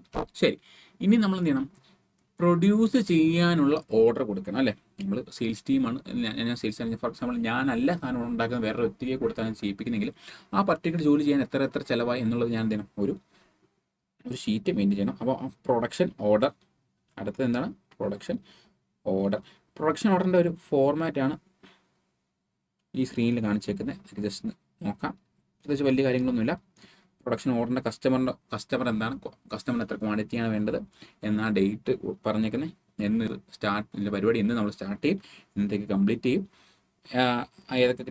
ഏതൊക്കെ ഓപ്പറേഷൻസ് ആണ് ചെയ്യുന്നത്, മെറ്റീരിയൽ റിക്വസിഷൻ എത്രയാണ്, മെറ്റീരിയൽ റിക്വസിഷൻ വെച്ചാൽ നമ്മൾ എത്ര മെറ്റീരിയൽ വേണം എന്നുള്ള സാധനം കൊടുക്കുന്ന ഒരു നോട്ടാണ് മെറ്റീരിയൽ റിക്വസിഷൻ നോട്ട്. അപ്പോൾ ജോബ് എത്രാമത്തെയാണ്, പ്രൊഡക്റ്റ് എത്രാമത്തെയാണ്, സീരിയൽ നമ്പർ എത്രയാണ് ഉണ്ടാക്കി, എത്ര റിജക്റ്റായി, ഇത് ആരാ ഓർഡർ ചെയ്തേരാ, ഇത് ആര് ചെക്ക് ചെയ്ത് അപ്രൂവ് എന്നുള്ള കാര്യങ്ങളാണ് പ്രൊഡക്ഷൻ ഓർഡറിൻ്റെ ഒരു ഫോർമാറ്റ്. അപ്പോൾ ഇത് 4ാമത്തെ സ്റ്റേജാണ്. ഇനി അടുത്തായിട്ട് വരുന്നതിനാണ് നമ്മൾ ഈ പ്രോസസ്സ് സ്റ്റാർട്ട് ചെയ്തു അല്ലേ. നമുക്ക് പ്രൊഡക്ഷൻ ഡിപ്പാർട്ട്മെൻറ്റ്, നമ്മൾ സെയിൽസ് ടീം എന്ത് ചെയ്തു, കസ്റ്റമർ വന്നിട്ട് സെയിൽസ് ടീമിൽ എൻക്വയറി ചെയ്തപ്പോൾ സെയിൽസ് ടീം അതൊരു എസ്റ്റിമേറ്റ് മറ്റുള്ള ടീമിനോട് എസ്റ്റിമേറ്റ് ചെയ്തിട്ട് അല്ലെങ്കിൽ ഫിനാൻസ് ടീമിനോട് ചോദിച്ചിട്ടൊരു പ്രൈസ് സെറ്റ് ചെയ്തിട്ട് എന്ത് ചെയ്യുന്നു, ആരോട് സംസാരിക്കുന്നു, നമ്മുടെ മിസ്റ്റർ രാജേഷിനോട് സംസാരിക്കുന്നു. എന്നിട്ട് രാജേഷ് ഓക്കെ പറയുന്നു. അതിനുശേഷം പ്രൊഡക്ഷൻ ഓർഡർ ആർക്ക് കൊടുക്കുന്നു, പ്രൊഡക്ഷൻ ഡിപ്പാർട്ട്മെൻറ്റ് കൊടുക്കുന്നു. ഇനി എന്ത് ചെയ്യണം, ഈ ജോബ് സ്റ്റാർട്ട് ചെയ്യുകയാണെങ്കിൽ ജോബ് നടക്കുന്നതിനനുസരിച്ച് എന്ത് ചെയ്യണം, ഇതിൻ്റെ ചെലവുകളെ നമ്മൾ വില വിവര പട്ടികകൾ എത്ര ചെലവുകൾ ഉണ്ടായി എന്നുള്ളത് നമ്മളൊന്ന് മെയിൻറ്റെയിൻ ചെയ്യണം. അത് മെയിൻറ്റെയിൻ ചെയ്യുന്ന ഒരു കൈൻഡ് ഓഫ് ഡോക്യുമെൻ്റ് ആണ് എന്ത്, ജോബ് കോസ്റ്റ് ഷീറ്റ്. എത്ര ചിലവായി, ഏതൊക്കെയാണ് നമുക്ക് ഡയറക്റ്റ് ലേബർ എത്രയായി, ഡയറക്റ്റ് മെറ്റീരിയൽ എത്രയായി, ഡയറക്റ്റ് എക്സ്പെൻസസ് എന്തൊക്കെയാണ് എന്നുള്ള കാര്യങ്ങളും, factory over head, administrative over head, selling and distribution cost എന്നീ കോസ്റ്റുകൾ എത്രയാണെന്നുള്ളതാണ് പിന്നെ എന്ത് പറയുക, ജോബ് കോസ്റ്റ് ഷീറ്റിൽ നമ്മൾ പ്രിപ്പയർ ചെയ്യുക. അപ്പോൾ നമ്മൾ ജോബ് കോസ്റ്റ് ഷീറ്റ് നോക്കുന്ന സമയത്ത് നമ്മുടെ ചിലവുകളിൽ ഡയറക്റ്റ് മെറ്റീരിയൽ കോസ്റ്റും ഡയറക്റ്റ് ലേബറും ഡയറക്റ്റ് എക്സ്പെൻസും ഇതിനെ മൂന്നിനെ നമ്മൾ ചേർത്ത് പറയുന്ന ഒറ്റ പേരാണ് പ്രൈം കോസ്റ്റ്. അതായത് ഒരു സാധനം ഉണ്ടാക്കാൻ വേണ്ടി ഏറ്റവും പ്രധാനപ്പെട്ട വളരെ ഇമ്പോർട്ടൻ്റ് ആയിട്ടുള്ള പ്രൈം, ഇതിനോട് ഡയറക്റ്റ്ലി റിലേറ്റ് ചെയ്യാൻ പറ്റുന്ന കോസ്റ്റുകളെയാണ് നമ്മൾ എന്ത് പറയുക, പ്രൈം കോസ്റ്റ്. ഈ ഒരു പ്രൊഡ്യൂസ് ഉണ്ടാക്കാൻ വേണ്ടി ഡയറക്റ്റ്ലി ഈ പ്രൊഡക്റ്റ് അല്ലെങ്കിൽ സർവീസിനോട് റിലേറ്റ് ചെയ്യുന്നതിനെയാണ് നമ്മൾ ബേസിക്കലി എന്തെന്ന് പറയാം, പ്രൈം കോസ്റ്റ് എന്ന് പറയാം. ഇനി ഫാക്ടറി ഓവർ ഹെഡ് എന്ത് ചെയ്യണം, നമ്മൾ അലോക്കേറ്റ് ചെയ്യണം. ആ പർട്ടിക്കുലർ വർക്ക് നടക്കുവാൻ വേണ്ടി അവിടെ ആ ഒരു ഫാക്ടറിയിലാണെന്ന് വരിക, അവിടെ ഇഷ്ടം പോലെ നമ്മൾ ഇതുപോലെ കസ്റ്റം സാധനങ്ങൾ ഉണ്ടാക്കുന്നുണ്ട്. ഈ സാധനങ്ങൾ ഉണ്ടാക്കുന്ന സമയത്ത് ഈ മെറ്റീരിയൽ ഉണ്ടാക്കാൻ ഏറ്റവും ഡയറക്റ്റായിട്ട് ബന്ധങ്ങൾ വരുന്ന ഏതൊക്കെയാണ്, direct material, direct labour, direct expense. അപ്പോൾ ഇത് മൂന്നും കൂടാണ്ട് ഈ ഫാക്ടറി വെച്ചാലേ ഉണ്ടാക്കാൻ പറ്റും. അപ്പം അതും കൂടി എന്ത് ചെയ്യണം, ഇത് ഇപ്പോൾ ആ ഫാക്ടറിക്ക് മൊത്തം ഒരു 10,000 അല്ലെങ്കിൽ 1,00,000 രൂപ വാടക ഉണ്ടെന്ന് കരുതാം. ഈ ഒരു പർട്ടിക്കുലർ ജോബിന് മൊത്തം ഈ 1,00,000 രൂപ വാടക വരുമല്ലോ, അവിടെ വേറെ കുറേ വർക്കുകൾ നടക്കുന്നുണ്ട്. അപ്പോൾ അതിച്ച് ആ ഫാക്ടറി ഓവർ ഹെഡിനെ ഫിക്സഡ് കോസ്റ്റിനെ നമ്മൾ എന്തെങ്കിലും അലോക്കേറ്റ് ചെയ്യണം. അതും കൂടി അലോക്കേറ്റ് ചെയ്ത് കഴിഞ്ഞാൽ അതിൻ്റെ പേര് നമ്മൾ വർക്ക് കോസ്റ്റ് എന്ന് പറയും. ഇനി ഇത് മൊത്തം മാനേജ് ചെയ്യുന്ന ഒരു അഡ്മിനിസ്ട്രേഷൻ ടീമുണ്ട് അല്ലേ, അഡ്മിനിസ്ട്രേഷൻ ടീം ഇത്രയും വർക്കുകളെ മാനേജ് ചെയ്യുന്നുണ്ട്. അപ്പോൾ നമ്മുടെ ഒരു പർട്ടിക്കുലർ വർക്ക് ചെയ്യാൻ വേണ്ടി അഡ്മിനിസ്ട്രേറ്റീവ് ടീം എത്ര ടൈം സ്പെൻഡ് ചെയ്തു, അപ്പോൾ അതും കൂടി അലോക്കേറ്റ് അഡ്മിനിസ്ട്രേഷൻ ഓവർ ഹെഡ്, അതും കൂടി ചേർന്ന് കഴിയുമ്പോഴാണ് എന്ത്, കോസ്റ്റ് ഓഫ് പ്രൊഡക്ഷൻ. നമ്മൾ സാധനം ഇപ്പോൾ ഉണ്ടാക്കി കഴിഞ്ഞു, ഇനി സാധനം എന്ത് ചെയ്യണം, കസ്റ്റമർ നമ്മൾ വിൽക്കണം അല്ലേ. അപ്പോൾ അതെന്താണ്, selling and distribution over head അല്ലേ. സാധനം വിൽക്കുവാൻ വേണ്ടി സെയിൽസ് ടീം അല്ലെങ്കിൽ വേറൊരു മാർക്കറ്റിംഗ് ടീമിനെ നമ്മൾ വെച്ച് എന്ത് ചെയ്തിട്ടുണ്ട്, ഡിസ്ട്രിബ്യൂട്ട് ചെയ്യാൻ ട്രാൻസ്പോർട്ട് ടീമോ അങ്ങനെ എന്തെങ്കിലും ടീമുകളെ വെച്ചായിരിക്കും നമ്മൾ എന്ത് ചെയ്യുക, സാധനം സെല്ല് ചെയ്യുക. അപ്പോൾ അതിൻ്റെ ഓവർ ഹെഡും കൂടി നമ്മൾ എന്ത് ചെയ്യണം, ഇതിലേക്ക് അലോക്കേറ്റ് ചെയ്യണം. അപ്പോൾ ഇത്രയും കോസ്റ്റുകൾ അലോക്കേറ്റ് ചെയ്ത് കഴിഞ്ഞാലാണ് ഇതിനെ നമ്മൾ എന്ത് പറയുക, കോസ്റ്റ് ഓഫ് സെയിൽസ്. അതായത് ഒരു സാധനം വിൽക്കുവാൻ വേണ്ടി നമുക്ക് മൊത്തത്തിലുണ്ടായ ചിലവിനെയാണ് നമ്മൾ എന്ത് പറയുക, cost of sales. Cost of സെയിൽസിൽ ഈ പറഞ്ഞ എല്ലാ ചിലവുകളും വരും. പ്രൈം കോസ്റ്റും വർക്ക് കോസ്റ്റും കോസ്റ്റ് ഓഫ് പ്രൊഡക്ഷനും ചേർന്ന് അതിൻ്റെ കൂടെ സെല്ലിംഗ് ആൻഡ് ഡിസ്ട്രിബ്യൂഷൻ കോസ്റ്റും കൂടി ചേരുമ്പോഴാണ് എന്ത് പറയാം, നമ്മുടെ കോസ്റ്റ് ഓഫ് സെയിൽസ് എന്ന് പറയാം. ഇനി നമ്മൾ നോക്കുകയാണെങ്കിൽ നമുക്കറിയാം കോസ്റ്റ് ഓഫ് പ്രൊഡക്ഷൻ എവിടെയുള്ള പ്രൈം കോസ്റ്റും വർക്ക് കോസ്റ്റും അതുകൂടാണ്ട് അഡ്മിനിസ്ട്രേഷൻ ഓവർ ഹെഡും കൂടി ചേരുന്നതാണ് ബേസിക്കലി എന്ത്, കോസ്റ്റ് ഓഫ് പ്രൊഡക്ഷൻ. ഇത്രയാണ് നമ്മൾ ജോബ് കോസ്റ്റ് ഷീറ്റിൽ മെയിൻറ്റെയിൻ ചെയ്യുക. അതിനുശേഷം നമ്മൾ ജോബ് കംപ്ലീറ്റ് ചെയ്യുന്നു. കംപ്ലീറ്റ് ചെയ്തിട്ട് നമ്മൾ എന്ത് ചെയ്യണം, ഈ റിപ്പോർട്ട് കോസ്റ്റിംഗ് ഡിപ്പാർട്ട്മെൻറ്റ് നമ്മൾ കൊടുക്കുന്നു. അതിൻ്റെ ഇതിൻ്റെ ജോബ് കോസ്റ്റ് ഷീറ്റ് വെച്ച് മൊത്തം ആര് സെറ്റ് ചെയ്ത് നോക്കും, ഫിനാൻസ് ടീം അല്ലെങ്കിൽ കോസ്റ്റിംഗ് ഡിപ്പാർട്ട്മെൻറ്റ് ഇത് ചെക്ക് ചെയ്ത് നോക്കും. അതിനുശേഷം നമ്മൾ ഈ പ്രൊഡക്റ്റ് കസ്റ്റമറിന് കൊടുക്കും, അവർക്ക് പൈസ കിട്ടും. അപ്പോൾ അത് കഴിഞ്ഞിട്ട് നമ്മൾ എന്ത് ചെയ്യും, പ്രോഫിറ്റ് കമ്പ്യൂട്ട് ചെയ്ത് നോക്കും, എത്ര രൂപ നമുക്ക് ലാഭം, ഈ ജോബ് എക്സസൈസ് ചെയ്തത് കൊണ്ട് നമുക്ക് ഈ പ്രൊഡക്റ്റ് അല്ലെങ്കിൽ സർവീസ് കൊടുത്തത് കൊണ്ട് നമുക്ക് എത്ര രൂപ ലാഭം കിട്ടി എന്നുള്ളത് നോക്കും. അപ്പോൾ ഇത്രയാണ് എന്തിൽ വരിക, നമ്മുടെ എന്തിൽ വരിക, ജോബ് കോസ്റ്റിങ്ങിൻ്റെ പ്രൊസീജിയറിൽ വരിക. ഇനി കുറച്ചും കൂടി ഡീറ്റെയിൽഡ് ആയിട്ടുള്ള ജോബ് കോസ്റ്റ് ഷീറ്റാണ് ബേസിക്കലി കാണിക്കുന്നത്. മെറ്റീരിയൽ എത്രയായി, ഏത് ഡിപ്പാർട്ട്മെൻറ്റ് എത്ര രൂപ, എമൗണ്ട് എത്ര, ഡേറ്റ് എന്ന ഡിപ്പാർട്ട്മെൻറ്റ്, ലേബർ ഏതാ, ഡേറ്റ് എത്ര, ഡിപ്പാർട്ട്മെൻറ്റ് ഏത്, എമൗണ്ട് എത്ര, ഓവർ ഹെഡ് എത്ര, ഡേറ്റ് എത്ര, എമൗണ്ട് എത്ര എന്നുള്ള കാര്യങ്ങൾ ഇവിടെ പറയും. അതിൻ്റെ ടോട്ടൽ എടുക്കും. അതനുസരിച്ച് നമ്മൾ ഇത് ഡീറ്റെയിൽ ആയിരിക്കും മെയിലിൽ. അതനുസരിച്ച് നമ്മുടെ കോസ്റ്റ് സമ്മറി താഴെ പ്രിപ്പയർ ചെയ്യും. എന്നിട്ട് അവിടെ എത്ര രൂപ വേരിയൻസ് ഉണ്ട്, നമ്മൾ എസ്റ്റിമേറ്റ് ചെയ്ത കോസ്റ്റ് എത്ര, ആക്ച്വൽ കോസ്റ്റ് എത്ര. അപ്പോൾ ആക്ച്വൽ കോസ്റ്റും എസ്റ്റിമേറ്റഡ് കോസ്റ്റും തമ്മിലുള്ള ഡിഫറൻസ് ആണ് ബേസിക്കലി നമ്മൾ എന്ത് ടേം എന്ന് പറയുക, വേരിയൻസ് എന്ന് പറയുക. അവിടെ ഒരു വ്യതിയാനം വന്നിട്ടുണ്ട്. അപ്പോൾ നമ്മൾ ഫോർ എക്സാമ്പിൾ നമ്മൾ എസ്റ്റിമേറ്റ് ചെയ്തതിനേക്കാളും കൂടുതൽ ആക്ച്വൽ കോസ്റ്റ് വന്നാൽ നമുക്ക് പോസിറ്റീവാണോ നെഗറ്റീവാണോ, നെഗറ്റീവ്. നമ്മൾ എസ്റ്റിമേറ്റ് ചെയ്തതിനേക്കാളും കൂടുതൽ ചിലവ് വന്നാൽ അത് നെഗറ്റീവാണ്. അപ്പോൾ നമുക്ക് എവിടെയാണ് നെഗറ്റീവ്, നമ്മൾ എസ്റ്റിമേറ്റ് ചെയ്തതിനേക്കാളും കൂടുതൽ എവിടെ വന്നത്, എവിടെ നമ്മൾ എസ്റ്റിമേറ്റ് ചെയ്തതിന് കുറവ് ചിലവ് വന്നത് എന്നുള്ള കാര്യം കണ്ടുപിടിക്കാൻ ഇത് സഹായിക്കും. ഈ ജോബ് കോസ്റ്റ് ഷീറ്റ് വെച്ചിട്ട് ഒരു വേരിയൻസ് അനാലിസിസ് നടത്തി നമുക്ക് കണ്ടുപിടിക്കാൻ പറ്റും. ഓക്കെ ആണോ?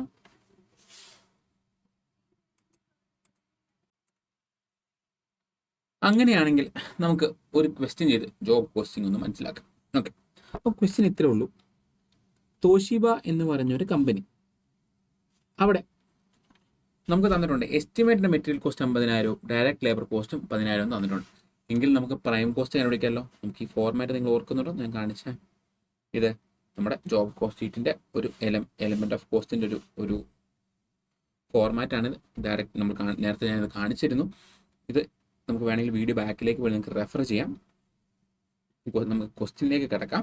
അവിടെ ക്വസ്റ്റ്യനിൽ നമ്മൾ നേരത്തെ പറഞ്ഞ തോഷീബ എന്ന് പറയുന്ന ഇൻഡസ്ട്രി അവിടെ ഒരു പർട്ടിക്കുലർ ജോബ് നടക്കുകയാണ്. അവിടെ 50,000 രൂപ മെറ്റീരിയൽ കോസ്റ്റ് വന്നിട്ടുണ്ട്, 10,000 രൂപ ഡയറക്റ്റ് ലേബർ കോസ്റ്റും വന്നിട്ടുണ്ട്. ഇനി അടുത്ത് നോക്കുകയാണെങ്കിൽ അവിടെ എന്തുണ്ട്, 20 മണിക്കൂർ ആണ് മെഷീൻ അവേഴ്സ് അവിടെ യൂസ് ചെയ്തിരിക്കുന്നത് ആ പർട്ടിക്കുലർ ജോബ് ചെയ്യാൻ വേണ്ടി.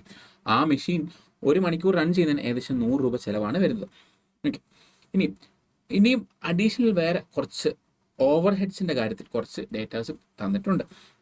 അവിടെ പറഞ്ഞേക്കുന്നത് direct wages in all other shops amount 8 ലക്ഷം as against 4,80,000 factory overheads. അതായത് അവിടുത്തെ മൊത്തത്തിൽ വന്ന ഡയറക്റ്റ് ലേബർ വേജ് ആ ഫാക്ടറിയിലെ കമ്പനിക്ക് മൊത്തം വന്നത് 8 ലക്ഷം രൂപയാണെങ്കിൽ അവിടെ ഫാക്ടറിയുടെ ഓവർ ഹെഡ്സ് ആയിട്ട് വന്നത് 4,80,000 രൂപയാണ്. അപ്പോൾ നമുക്കൊരു പെർസെൻറ്റേജ് വെച്ച് നോക്കുകയാണെങ്കിൽ 8 ലക്ഷത്തിൻ്റെ എത്ര ശതമാനമാണ് 4,80,000?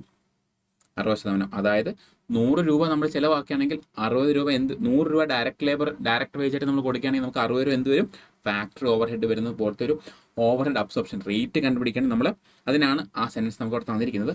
അടുത്ത് നോക്കുകയാണെങ്കിൽ factory cost of all jobs. ഈ ഫാക്ടറി കോസ്റ്റ് എന്ന് പറയുന്നത് തന്നെയാണ് നമ്മുടെ വർക്ക് കോസ്റ്റ് കേട്ടോ. നമ്മൾ നേരത്തെ പറഞ്ഞ ഫോർമാറ്റിൽ നമ്മൾ എന്തൊരു വർക്ക് കോസ്റ്റ് എന്ന് പറഞ്ഞ ടേം യൂസ് ചെയ്തത്. ഫാക്ടറി കോസ്റ്റ് തന്നെയാണ് ബേസിക്കലി വർക്ക് കോസ്റ്റ്. ശരി, ഇനി നമ്മൾ നോക്കുകയാണെങ്കിൽ നമുക്ക് പറഞ്ഞിട്ടുണ്ട് നമുക്കൊരു കൊട്ടേഷൻ പ്രിപ്പയർ ചെയ്യണം. അപ്പോൾ ജോബ് കോസ്റ്റ് ഷീറ്റ് വെച്ച് നമ്മളൊരു കൊട്ടേഷൻ പ്രിപ്പയർ ചെയ്യണം. അതിനകത്ത് നമ്മൾ എന്തും കൂടി വെക്കണം, നമ്മൾ 20% പ്രോഫിറ്റ് ഓൺ സെല്ലിംഗ് പ്രൈസ്, വിൽക്കുന്ന വിലയിൽ എത്രയാണ് അതിൻ്റെ 20% ആയിരിക്കണം നമ്മുടെ ലാഭം എന്ന് പറയുന്നത്. എങ്കിൽ നമുക്കൊന്ന് ക്വസ്റ്റ്യൻ ചെയ്താലോ? ഓക്കെ, നമ്മുടെ ഫസ്റ്റ് ആൻസർ നമ്മൾ ചെയ്യുന്ന സമയത്ത് നമുക്കറിയാം നമ്മുടെ ഫസ്റ്റ് ചിലവുകൾ ഏതൊക്കെയാണ്, നമ്മുടെ പ്രൈം കോസ്റ്റ് ഏതൊക്കെയാണ്, നമ്മുടെ ഡയറക്റ്റ് മെറ്റീരിയൽ കോസ്റ്റും ഡയറക്റ്റ് വേജും അത്രയൊക്കെ നമ്മൾ ക്വസ്റ്റ്യൻ 50,000 10,000 എന്ന് ക്വസ്റ്റ്യൻ നമുക്ക് നേരത്തെ തന്നിട്ട് ഉണ്ട്. എങ്കിൽ നമ്മളോട് പറഞ്ഞിട്ടുണ്ട് ഡയറക്റ്റ് വേജ് 8 ലക്ഷം ആണെങ്കിൽ നമുക്ക് ഫാക്ടറി ഓവർഹെഡ് എത്ര വരും, 4,80,000 എന്ന് പറഞ്ഞിട്ടുണ്ട്. ഓക്കെ, നമുക്ക് കണ്ടുപിടി നമുക്കറിയാം നമ്മുടെ ഡയറക്റ്റ് വേജ് എത്രയാണ് വന്നേ, 10,000. എങ്കിൽ ഫാക്ടറി ഓവർഹെഡ് എത്ര ആയിരിക്കും, 10,000 ഇൻറ്റു 60 ഡിവൈഡ് ബൈ 100, അങ്ങനെ 6,000 വരും. ഇനി നമുക്ക് ഈ പർട്ടിക്കുലർ പ്രൊഡക്ഷൻ കംപ്ലീറ്റ് ചെയ്യാൻ ഫാക്ടറിയുടെ കോസ്റ്റ് അല്ലെങ്കിൽ വർക്ക് കോസ്റ്റ് ഈ ഫാക്ടറി ഓവർഹെഡ് അലോക്കേറ്റ് ചെയ്താൽ മാത്രം തീരുമോ? അല്ല, നമുക്ക് എന്നും കൂടി അലോക്കേറ്റ് ചെയ്യാനുണ്ട്, മെഷീൻ അവേഴ്സും കൂടി അലോക്കേറ്റ് ചെയ്യാനുണ്ട്. നമുക്ക് എത്ര അവേഴ്സാണ് ഈ പർട്ടിക്കുലർ ജോബ് കംപ്ലീറ്റ് ചെയ്യാൻ വേണ്ടി നമ്മൾ യൂസ് ചെയ്തത്, 20. നമ്മുടെ റേറ്റ് എത്ര, 100, അങ്ങനെ 2,000 വന്നു. അങ്ങനെ മൊത്തത്തിൽ അത് 8,000, വർക്ക് കോസ്റ്റ് 8,000 വന്നു. അപ്പോൾ മൊത്തത്തിൽ എത്രയായി, നമ്മുടെ എല്ലാം കൂടി ചേർത്ത് പ്രൈം കോസ്റ്റും വർക്ക് കോസ്റ്റും കൂടി ചേർത്ത് ഏകദേശം 68,000 ആയിട്ടുണ്ട്. അങ്ങനെയാണെങ്കിൽ നമുക്കിനി എന്തുകൂടി കണ്ടുപിടിക്കാനുണ്ട്, ഓഫീസ് ഓവർ ഹെഡും കൂടി നമുക്ക് അലോക്കേറ്റ് ചെയ്യണം. ഫാക്ടറിയുടെ മൊത്തം കോസ്റ്റ് എത്ര വന്നേക്കുന്നത്, ഫാക്ടറി കോസ്റ്റ് മൊത്തം നമുക്ക് എത്ര വന്നേക്കുന്നില്ല, പ്രൈം കോസ്റ്റും വർക്ക് കോസ്റ്റും കൂടി ചേർത്ത് നമുക്ക് ഏകദേശം 68,000 വന്നിട്ടുണ്ട്. അങ്ങനെയാണെങ്കിൽ നമ്മുടെ കോസ്റ്റ് ഓഫ് പ്രൊഡക്ഷൻ നമ്മൾ എങ്ങനെ കണ്ടുപിടിക്കും, കോസ്റ്റ് ഓഫ് പ്രൊഡക്ഷൻ എങ്ങനെ കണ്ടുപിടിക്കും, നമ്മൾ ഓഫീസ് ഓവർ ഹെഡും കൂടി അലോക്കേറ്റ് ചെയ്യണം. നമുക്കറിയാം നമുക്ക് ഫാക്ടറി കോസ്റ്റ് 25 ലക്ഷമാണ് വരുന്നെങ്കിൽ ഓഫീസിൻ്റെ ഓവർ ഹെഡ് എത്ര വരും, 3,75,000 വരും. അപ്പോൾ ഏകദേശം നമ്മൾ 100 രൂപ ഫാക്ടറി കോസ്റ്റിന് ചിലവാക്കി കഴിഞ്ഞാൽ 15 രൂപ എന്ത് വരും, നമുക്ക് ഓഫീസ് ഓവർ ഹെഡായിട്ട് ആ കൊടുത്ത ഫാക്ടറി കോസ്റ്റിന് അലോക്കേറ്റ് ആയിട്ട് രീതിയിൽ നമുക്ക് ചിലവാകും. അങ്ങനെയാണെങ്കിൽ നമുക്ക് മൊത്തം വന്ന് നമ്മുടെ ഫാക്ടറി കോസ്റ്റ് എത്രയാണ്, 68,000, 60,000 പ്ലസ് 8,000 ദാറ്റ്സ് ടോട്ടൽ ടു 68,000. അങ്ങനെ നമുക്ക് 50% ആണ് ഓവർ ഹെഡ് അബ്സോർപ്ഷൻ റേറ്റ് വരുന്നത്. അങ്ങനെയാണെങ്കിൽ നമുക്ക് എത്ര വരും, 10,200. അപ്പോൾ അതെല്ലാം കൂടി ചേർത്ത് നമ്മുടെ കോസ്റ്റ് ഓഫ് പ്രൊഡക്ഷൻ എത്രയായി, 78,200. നമ്മുടെ ക്വസ്റ്റ്യനിൽ പറഞ്ഞിട്ടുണ്ട്, നമ്മളോട് എന്ത് കണ്ടുപിടിക്കാനാണ് പറഞ്ഞേക്കുന്നത്, നമുക്ക് 20% ആണ് പ്രോഫിറ്റ് വരേണ്ടത്. അപ്പോൾ ആ പ്രൈസ് എത്ര, അപ്പോൾ പുതിയ പ്രൈസ് നമുക്ക് കണ്ടുപിടിക്കണം. നമുക്ക് കോസ്റ്റ് 78,200 വന്നേ, നമുക്ക് 20% ലാഭം വേണം.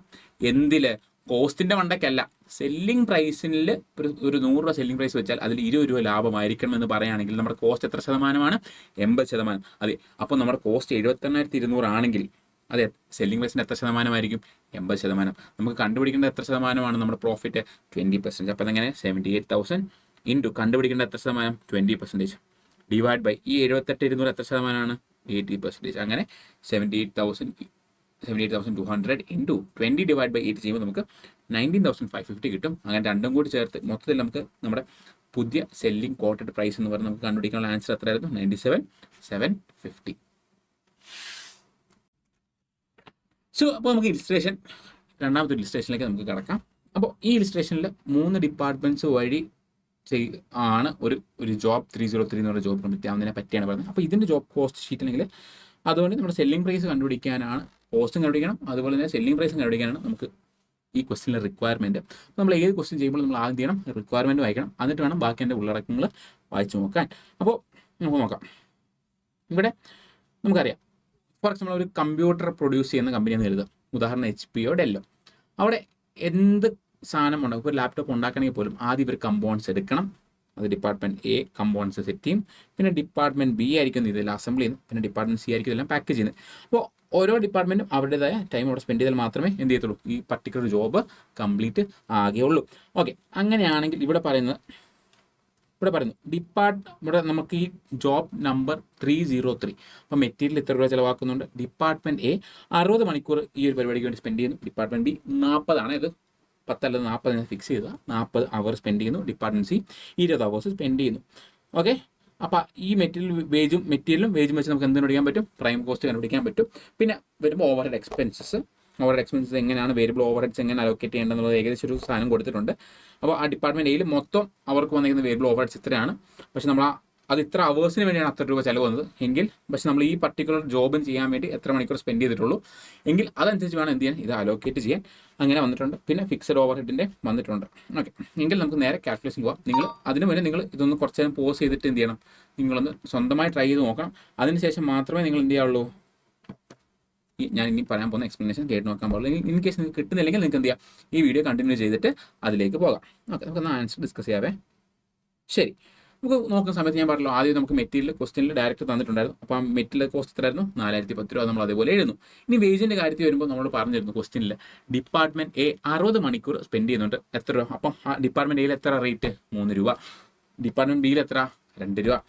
ഡിപ്പാർട്ട്മെൻറ്റ് Cയിൽ എത്ര? 5 രൂപ. അപ്പോൾ അവർ അവിടെ സ്പെൻഡ് ചെയ്ത മണിക്കൂറും അതിൻ്റെ റേറ്റ് അനുസരിച്ച് നമ്മൾ എന്ത് കണ്ടുപിടിക്കും കുഞ്ഞായും? അപ്പോൾ നമ്മൾ എന്ത് കണ്ടുപിടിക്കും? അവരുടെ വേജ് കണ്ടുപിടിക്കും.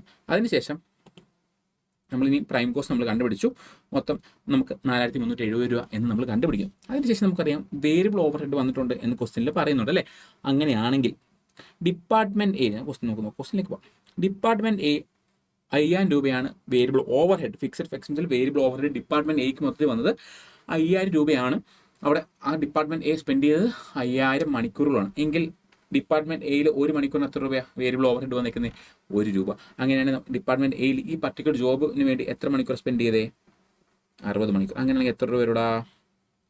60 രൂപ വരും. അതുപോലെ തന്നെ ഡിപ്പാർട്ട്മെൻറ്റ് Bയിലും Cയിലും നമ്മൾ അതുപോലെ അലോക്കേറ്റ് ചെയ്യണം. അവിടെയാണെങ്കിലും 3000 രൂപയാണ് ചിലവ് വന്നത്. ഡിപ്പാർട്ട്മെൻറ്റ് Bയിൽ മണിക്കൂർ എത്ര? 1500 മണിക്കൂറിനാണ് അവിടെ സ്പെൻഡ് ചെയ്തത്. അപ്പോൾ 2 രൂപ ചിലവ് വന്നിട്ടുണ്ട്. അപ്പോൾ അവിടെ എത്ര മണിക്കൂർ ഈ പർട്ടിക്കുലർ ജോബിന് വേണ്ടി സ്പെൻഡ് ചെയ്തത്? 40 അവേഴ്സ്. അപ്പോൾ അത് 80 രൂപ. ഇനി ഡിപ്പാർട്ട്മെൻറ്റ് Cയിലേക്ക് നോക്കുകയാണെങ്കിലോ 2000 രൂപയാണ് മൊത്തത്തിൽ ചിലവായത്. അവർ 500 മണിക്കൂറാണ് സ്പെൻഡ് ചെയ്തത്. അപ്പോൾ ഒരു മണിക്കൂറിന് 4 രൂപ എന്ന രീതിയിൽ ചിലവ് വരും. നമ്മൾ അവിടെ ഡിപ്പാർട്ട്മെൻറ്റ് C ഈ പർട്ടിക്കുലർ ജോബ് കംപ്ലീറ്റ് ചെയ്യാൻ വേണ്ടി എത്ര മണിക്കൂറാണ് സ്പെൻഡ് ചെയ്തത്? 20 മണിക്കൂറാണ് സ്പെൻഡ് ചെയ്തത്. അപ്പോൾ അങ്ങനെ 80 രൂപയും വരും. അപ്പോൾ നമുക്ക് അത് കണ്ടുപിടിച്ചു. വേരിയബിൾ ഓവർഹെഡ് നമ്മൾ അലോക്കേറ്റ് ചെയ്തത്. ഇനി നമുക്ക് എന്താ അലോക്കേറ്റ് ചെയ്യാനുള്ളത്? Fixed overhead. ഫിക്സഡ് ഓവർഹെഡ് ഏരിയയിലേക്ക് നമ്മൾ പോവുകയാണെങ്കിൽ അവിടെ എത്ര രൂപ ചിലവായത്? 20000 രൂപ. എത്ര മണിക്കൂർ അവിടെ എത്ര മണിക്കൂറിന് വേണ്ടി എത്ര രൂപ ചിലവാക്കിയേ? 10000 മണിക്കൂറിന് വേണ്ടിയാണ് 20000 രൂപ ചിലവാക്കി. എങ്കിൽ ഒരു മണിക്കൂറിന് എത്ര രൂപ ചിലവ് വന്നു? 2 മണിക്കൂർ. നമ്മൾ ഈ പർട്ടിക്കുലർ ജോബിന് വേണ്ടി നമ്മുടെ ഈ മൊത്തം ഡിപ്പാർട്ട്മെൻറ്റ്സും ഓവർഹെഡ് എക്സ്പെൻസിൽ എത്ര മണിക്കൂറാണ് മൊത്തം സ്പെൻഡ് ചെയ്തത്? 60 + 40 + 20, അങ്ങനെ 120 അവറാണ് മൊത്തം സ്പെൻഡ് ചെയ്തത്. അപ്പോൾ അതേ ഇൻറ്റു 2 രൂപ. അപ്പോൾ എത്ര വരും? 240. അത്രയും കൂടി നമുക്ക് ടോട്ടൽ കോസ്റ്റ് കിട്ടും. അതും കൂടി ചേർത്ത് നമ്മൾ പ്രൈം കോസ്റ്റും നമുക്കിപ്പോൾ വന്ന ഓവർ ഹെഡ്സും കൂടി അലോക്കേറ്റ് ചെയ്ത് നമുക്ക് ടോട്ടൽ കോസ്റ്റ് കിട്ടും. അങ്ങനെയാണെങ്കിൽ നമ്മുടെ ക്വസ്റ്റിൽ പക്ഷേ റിക്വയർമെൻറ്റ് കഴിഞ്ഞോ? നമ്മൾ കോസ്റ്റ് മാത്രമേ കണ്ടുപിടിച്ചു കഴിഞ്ഞുള്ളൂ. നമ്മുടെ ക്വസ്റ്റ്യൻ കംപ്ലീറ്റ് ആയോ? ഇല്ല. നമുക്ക് എന്തും കൂടി കണ്ടുപിടിക്കാനുണ്ട്, സെല്ലിംഗ് പ്രൈസും കൂടി കണ്ടുപിടിക്കാനുണ്ട്. നമ്മളോട് പറഞ്ഞേക്കുന്ന പെർസെൻറ്റേജ് എത്ര പറഞ്ഞേക്കുന്നത്? നമുക്ക് 25% ലാഭം എന്തിൻ്റെ അകത്ത്? സെല്ലിംഗ് പ്രൈസിൻ്റെ അകത്ത് 25% ലാഭമാണ് നമുക്ക് വേണ്ടതെങ്കിൽ നമ്മുടെ കോസ്റ്റ് എത്ര ശതമാനമായിരിക്കണം? 75%. നമുക്ക് കോസ്റ്റ് എത്ര കിട്ടിയടാ? 4830 രൂപ കിട്ടി. അങ്ങനെയാണെങ്കിൽ നമ്മൾ ഈ 4830 75%, നമുക്ക് കണ്ടുപിടിക്കുന്ന 25%. അപ്പം 4830 × 25 / 75 ചെയ്യുമ്പോൾ 1610 കിട്ടും. അങ്ങനെ മൊത്തത്തിൽ നമ്മുടെ സെല്ലിംഗ് പ്രൈസ് അപ്പോൾ നമുക്ക് എത്രയാണ് വേണ്ടത്? 6440. ഇനി അടുത്തായിട്ട് നമ്മൾ ചെയ്യാൻ പോകുന്നത് ഇലിസ്ട്രേഷൻ 3 ആണ്. ഇത് വളരെ ഈസി ആയിട്ടൊരു ക്വസ്റ്റ്യൻ ആണ്. ഞാൻ കുറച്ച് ഡിഫിക്കൽട്ട് ആയിട്ടുള്ളതും ഈസി ആയിട്ടുള്ള ക്വസ്റ്റ്യൻ നമുക്ക് 1ഉം 2ഉം നമ്മൾ ചെയ്തു. ഇനി 3 ഇത് നിങ്ങൾക്ക് തന്നെത്താനൊന്ന് ട്രൈ ഔട്ട് ചെയ്യാൻ വളരെ ഈസി ആയിട്ട് ക്വസ്റ്റ്യൻ ആണ്. അപ്പം ഈ ക്വസ്റ്റ്യനിലെ എല്ലാ കാര്യങ്ങളും ഡയറക്റ്റായിട്ട് തന്നിട്ടുണ്ട്. ഡയറക്റ്റ് മെറ്റീരിയൽ എത്രയാണ്, ഡയറക്റ്റ് വേജ് എത്രയാണ്, ഡയറക്റ്റ് എക്സ്പെൻസ് എത്രയാണ്, ഫാക്ടറി ഓവർ ഹെഡ് എങ്ങനെയാണ് അതിൻ്റെ അലൊക്കേഷൻ, ഓഫീസ് ഓവർ ഹെഡ് എത്ര, പ്രോഫിറ്റ് എത്ര, ഇത്രയും കാര്യങ്ങൾ ക്വസ്റ്റ്യൻ തന്നിട്ടുണ്ട്. നമുക്ക് നേരെ ആൻസറിലേക്ക് പോകാം. നമുക്ക് ക്വസ്റ്റ്യൻ തന്ന പോലെ ഡയറക്റ്റായിട്ട് നമ്മൾ പ്രൈം കോസ്റ്റ് കണ്ടുപിടിക്കുകയാണെങ്കിൽ എന്തൊക്കെ വരും, direct material, direct wage, direct expense എല്ലാം കൂടി ചേർത്ത് എത്ര വരും, 20,000 രൂപ വരും. നമുക്ക് പറഞ്ഞിട്ടുണ്ട് ഫാക്ടറി ഓവർ ഹെഡ് നമുക്ക് വരുന്ന ഡയറക്റ്റ് വേജിൻ്റെ 50%, ഡയറക്റ്റ് വേജ് നമ്മുടെ എത്രയാണ് 10,000, അതിൻ്റെ 50% 5,000, അങ്ങനെ മൊത്തം 25,000 നമ്മുടെ എന്ത് വരുന്നത്, ഫാക്ടറി കോസ്റ്റിംഗ് വർക്ക് കോസ്റ്റ് വരിക. അപ്പോൾ പിന്നെ നമ്മൾ എന്തും കൂടി അലോക്കേറ്റ് ചെയ്യണം, ഓഫീസ് ഓവർ ഹെഡും കൂടി അലോക്കേറ്റ് ചെയ്താൽ മാത്രമേ നമുക്ക് എന്ത് കണ്ടുപിടിക്കാൻ പറ്റൂ, നമ്മുടെ ടോട്ടൽ കോസ്റ്റ് കണ്ടുപിടിക്കാൻ പറ്റൂ. ടോട്ടൽ കോസ്റ്റ് കണ്ടുപിടിച്ചാൽ മാത്രമേ നമുക്ക് എന്ത് കണ്ടുപിടിക്കാൻ, നമ്മുടെ സെല്ലിംഗ് പ്രൈസും പ്രോഫിറ്റും കണ്ടുപിടിക്കാൻ പറ്റുകയുള്ളൂ. അപ്പോൾ നമ്മൾ എവിടെ എത്തി, നമ്മുടെ ഫാക്ടറി കോസ്റ്റായി 25,000 കണ്ടുപിടിച്ചു. ഫാക്ടറി കോസ്റ്റിൻ്റെ 20% ആണ് നമ്മുടെ ഓഫീസ് ഓവർ ഹെഡ് എന്ന് പറയുന്നത്. അങ്ങനെയാണെങ്കിൽ 25,000 ഇൻറ്റു 20% എന്ന് പറയുമ്പോൾ 5,000, അങ്ങനെ മൊത്തം നമ്മുടെ ചിലവ് എന്ന് പറയുന്നത് 30,000 ആണ്. നമ്മൾ ക്വസ്റ്റ്യൻ തന്നിട്ടുണ്ട് 25% സെയിൽസിൻ്റെ നമുക്ക് ലാഭം വേണ്ടതെങ്കിൽ നമ്മളിപ്പോൾ കണ്ടുപിടിച്ച് നമ്മുടെ ടോട്ടൽ കോസ്റ്റ് എത്ര ശതമാനമാണ്, 75%. അങ്ങനെയാണെങ്കിൽ നമ്മൾ എങ്ങനെ പ്രോഫിറ്റ് കണ്ടുപിടിക്കും, 30,000 ഇൻറ്റു കണ്ടുപിടിക്കേണ്ട വാല്യൂ എത്ര, 25. നമുക്ക് നമ്മുടെ ഉള്ള 30,000 എത്ര വാല്യൂ, 75. അപ്പം 25 ഡിവൈഡ് ബൈ 75, അപ്പോൾ നമുക്ക് ആൻസർ എത്ര കിട്ടും, 10,000. അങ്ങനെയാണെങ്കിൽ നമ്മുടെ ടോട്ടൽ സെയിൽ വാല്യൂ അല്ലെങ്കിൽ സെല്ലിംഗ് പ്രൈസ് എത്രയാണ്, 30,000 പ്ലസ് 10,000 ഇറ്റ്സ് 40,000. വളരെ ഈസി ആയിട്ടൊരു ക്വസ്റ്റ്യൻ ആയിരുന്നു. ഇനി അടുത്തൊരു ക്വസ്റ്റ്യൻ, ഇത് ജസ്റ്റ് കുറച്ച് ലോജിക്ക് ഉപയോഗിക്കണം. ഇതും വളരെ ഈസി ആയിട്ടൊരു ക്വസ്റ്റ്യൻ ആണ്. Illustration number 4. ഇലിസ്ട്രേഷൻ നമ്പർ 4 നോക്കുകയാണെങ്കിൽ Pooja printing works limited undertake printing jobs. അപ്പം ആ പ്രിൻറ്റിംഗ് വർക്ക് ചെയ്യുന്നൊരു കമ്പനിയാണ്. അവിടെ പ്രൊഡക്ഷൻ എത്രയാണ് ചെയ്യുന്നത്, 6,000 ചെയ്തിട്ടുണ്ട്. മന്ത്ലി നമ്മൾ 6,000 ആണ് പ്രൊഡ്യൂസ് ചെയ്യുന്നത്. അവിടെ ഡയറക്റ്റ് മെറ്റീരിയൽ ഒരു കാർഡിന് 10 രൂപ വെച്ചാണ് വരുന്നത്. ഡയറക്റ്റ് ലേബർ എത്ര, 3,000. അതിന് ഈ 6,000 കാർഡ് ഉണ്ടാക്കാൻ 3,000 മണിക്കൂറാണ് വരുന്നത്. ഒരു മണിക്കൂറിന് 12 രൂപ വെച്ച് വരുന്നുണ്ട്. ഓവർ ഹെഡ് റിക്കവർ ചെയ്യുന്ന over head absorption rate 6 per labour hour ആണ്. അപ്പോൾ അത് നമുക്ക് കുഴപ്പമൊന്നുമില്ല. പക്ഷേ നമുക്ക് കമ്പനിക്ക് ഒരു 4,500 കോട്ട വന്നേക്കുന്നത്. നമുക്ക് 6,000 ജോബ് കോസ്റ്റ് ഷീറ്റ് അല്ല പ്രിപ്പയർ ചെയ്യേണ്ടത്. നമുക്കൊരു എസ്റ്റിമേറ്റ് എടുക്കണം. എത്രൻ്റെയാണ്, 4,500. നമുക്ക് 4,500 ഒരു ഓർഡർ വന്നിട്ടുണ്ട്.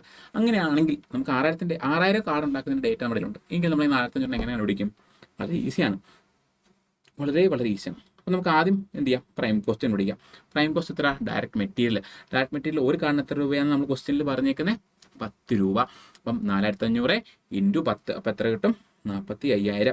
ഇനി ഡയറക്റ്റ് ലേബറിലേക്ക് വരികയാണെങ്കിൽ നമുക്കറിയാം 6,000 കാർഡ് ഉണ്ടാക്കാൻ 3,000 മണിക്കൂർ ആണെങ്കിൽ 4,500 എത്ര, അതെങ്ങനെ കണ്ടുപിടിക്കും, 4,000 ഇൻറ്റു 3,000 ഡിവൈഡഡ് ബൈ 6,000 ചെയ്ത് നമുക്ക് എന്ത് കിട്ടും, ആൻസർ കിട്ടും. അത് വെച്ച് നമുക്ക് അതേ ഇൻറ്റു എത്ര, ഡയറക്റ്റ് ലേബറിന് റേറ്റ് എത്ര, 12. അങ്ങനെ നമുക്ക് എത്ര, 27,000 കിട്ടും. അങ്ങനെ മൊത്തം കൂട്ടി കഴിയുമ്പോൾ 72,000 രൂപ ആകും.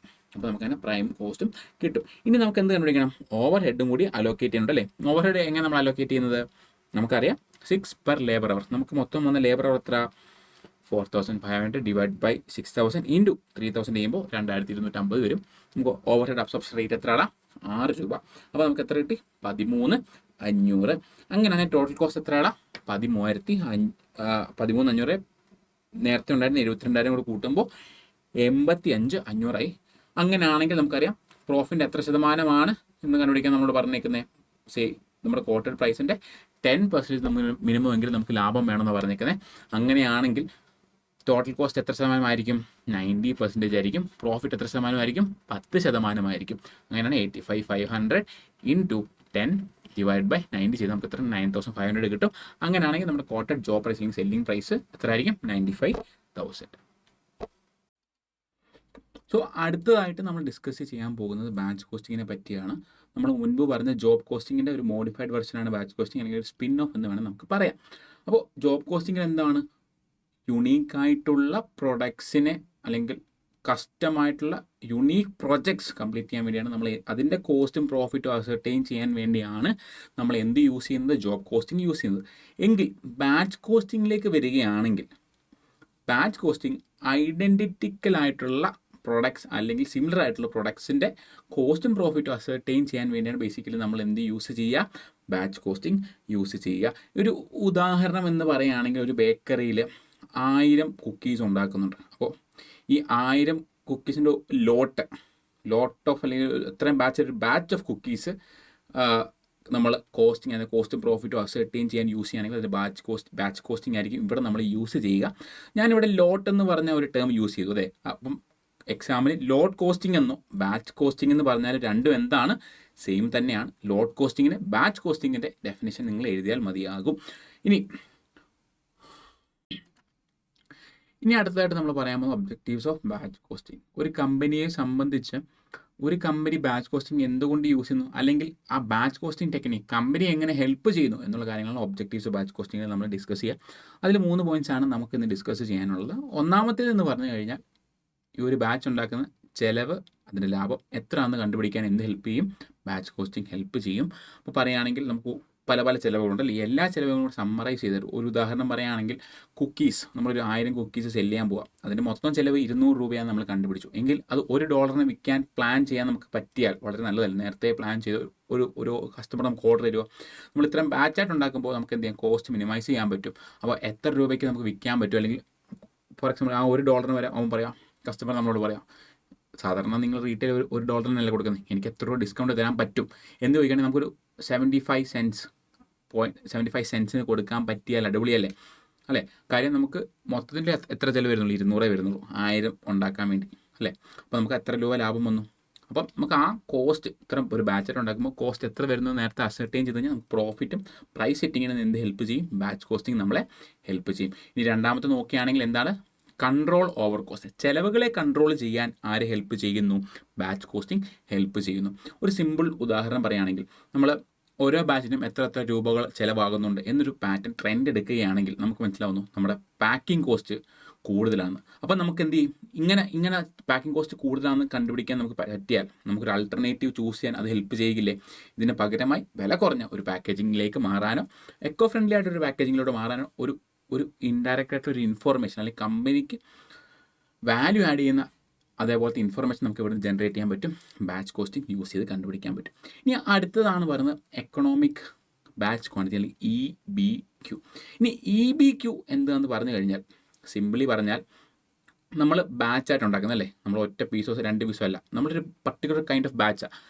കുക്കീസിൻ്റെ ഉദാഹരണം തന്നെ പറയുകയാണെങ്കിൽ 100, 200, 300, 400, 500 ഇങ്ങനെ 500, 1000 വരെ ബാച്ച് ഉണ്ടെന്ന് കരുതിക്കോ. 1000 ഒരു ബാച്ചിൽ 1000 കുക്കീസ് വരെ നമ്മൾ ഉണ്ടാക്കും, 500 വരെ ഉണ്ടാക്കും. ഓക്കെ, നമുക്ക് കണ്ടുപിടിക്കണം ഏതോ ഒരു പർട്ടിക്കുലർ ക്വാണ്ടിറ്റി ഓഫ് ബാച്ചിൽ ഉണ്ടാക്കിയാലാണ് നമുക്ക് ഏറ്റവും ചിലവ് കുറവ് എന്നത് കണ്ടുപിടിക്കണം. അപ്പോൾ അതിനെ കണ്ടുപിടിക്കാൻ ഹെൽപ്പ് ചെയ്യുന്ന ഒരു ടൂളാണ് എക്കണോമിക് ബാച്ച് ക്വാണ്ടിറ്റി. ഈ എക്സാമ്പിളിൽ 500 ആയിരിക്കും, ഒരു പക്ഷേ നമുക്ക് എന്ത് ചെയ്യാം, നമ്മുടെ ചിലവ് ഏറ്റവും മിനിമൈസ് ആയിട്ടുള്ള പെർ കുക്കി കോസ്റ്റ് ബാച്ചായിട്ട് ഉണ്ടാക്കുമ്പോൾ കുറവുള്ളത് ഒരു പക്ഷേ എന്തിലായിരിക്കും, 500-ലായിരിക്കും. അത് കണ്ടുപിടിക്കാൻ ഹെൽപ്പ് ചെയ്യുന്ന ഒരു മെത്തഡാണ് എക്കണോമിക് ബാച്ച് ക്വാണ്ടിറ്റി. അത് എന്തിലാണ് വരുന്നത്, നമ്മുടെ ബാച്ച് കോസ്റ്റിങ്ങിലാണ് വരുന്നത്. സോ ഓൾറൈറ്റ്, സോ നമ്മൾ ബാച്ച് കോസ്റ്റിങ്ങിനെ പറ്റി പഠിച്ചു, ജോബ് കോസ്റ്റിങ്ങിനെ പറ്റി പഠിച്ചു. എങ്കിൽ ഇതിനൊരു കമ്പാരിസൺ നടത്തിയാലോ.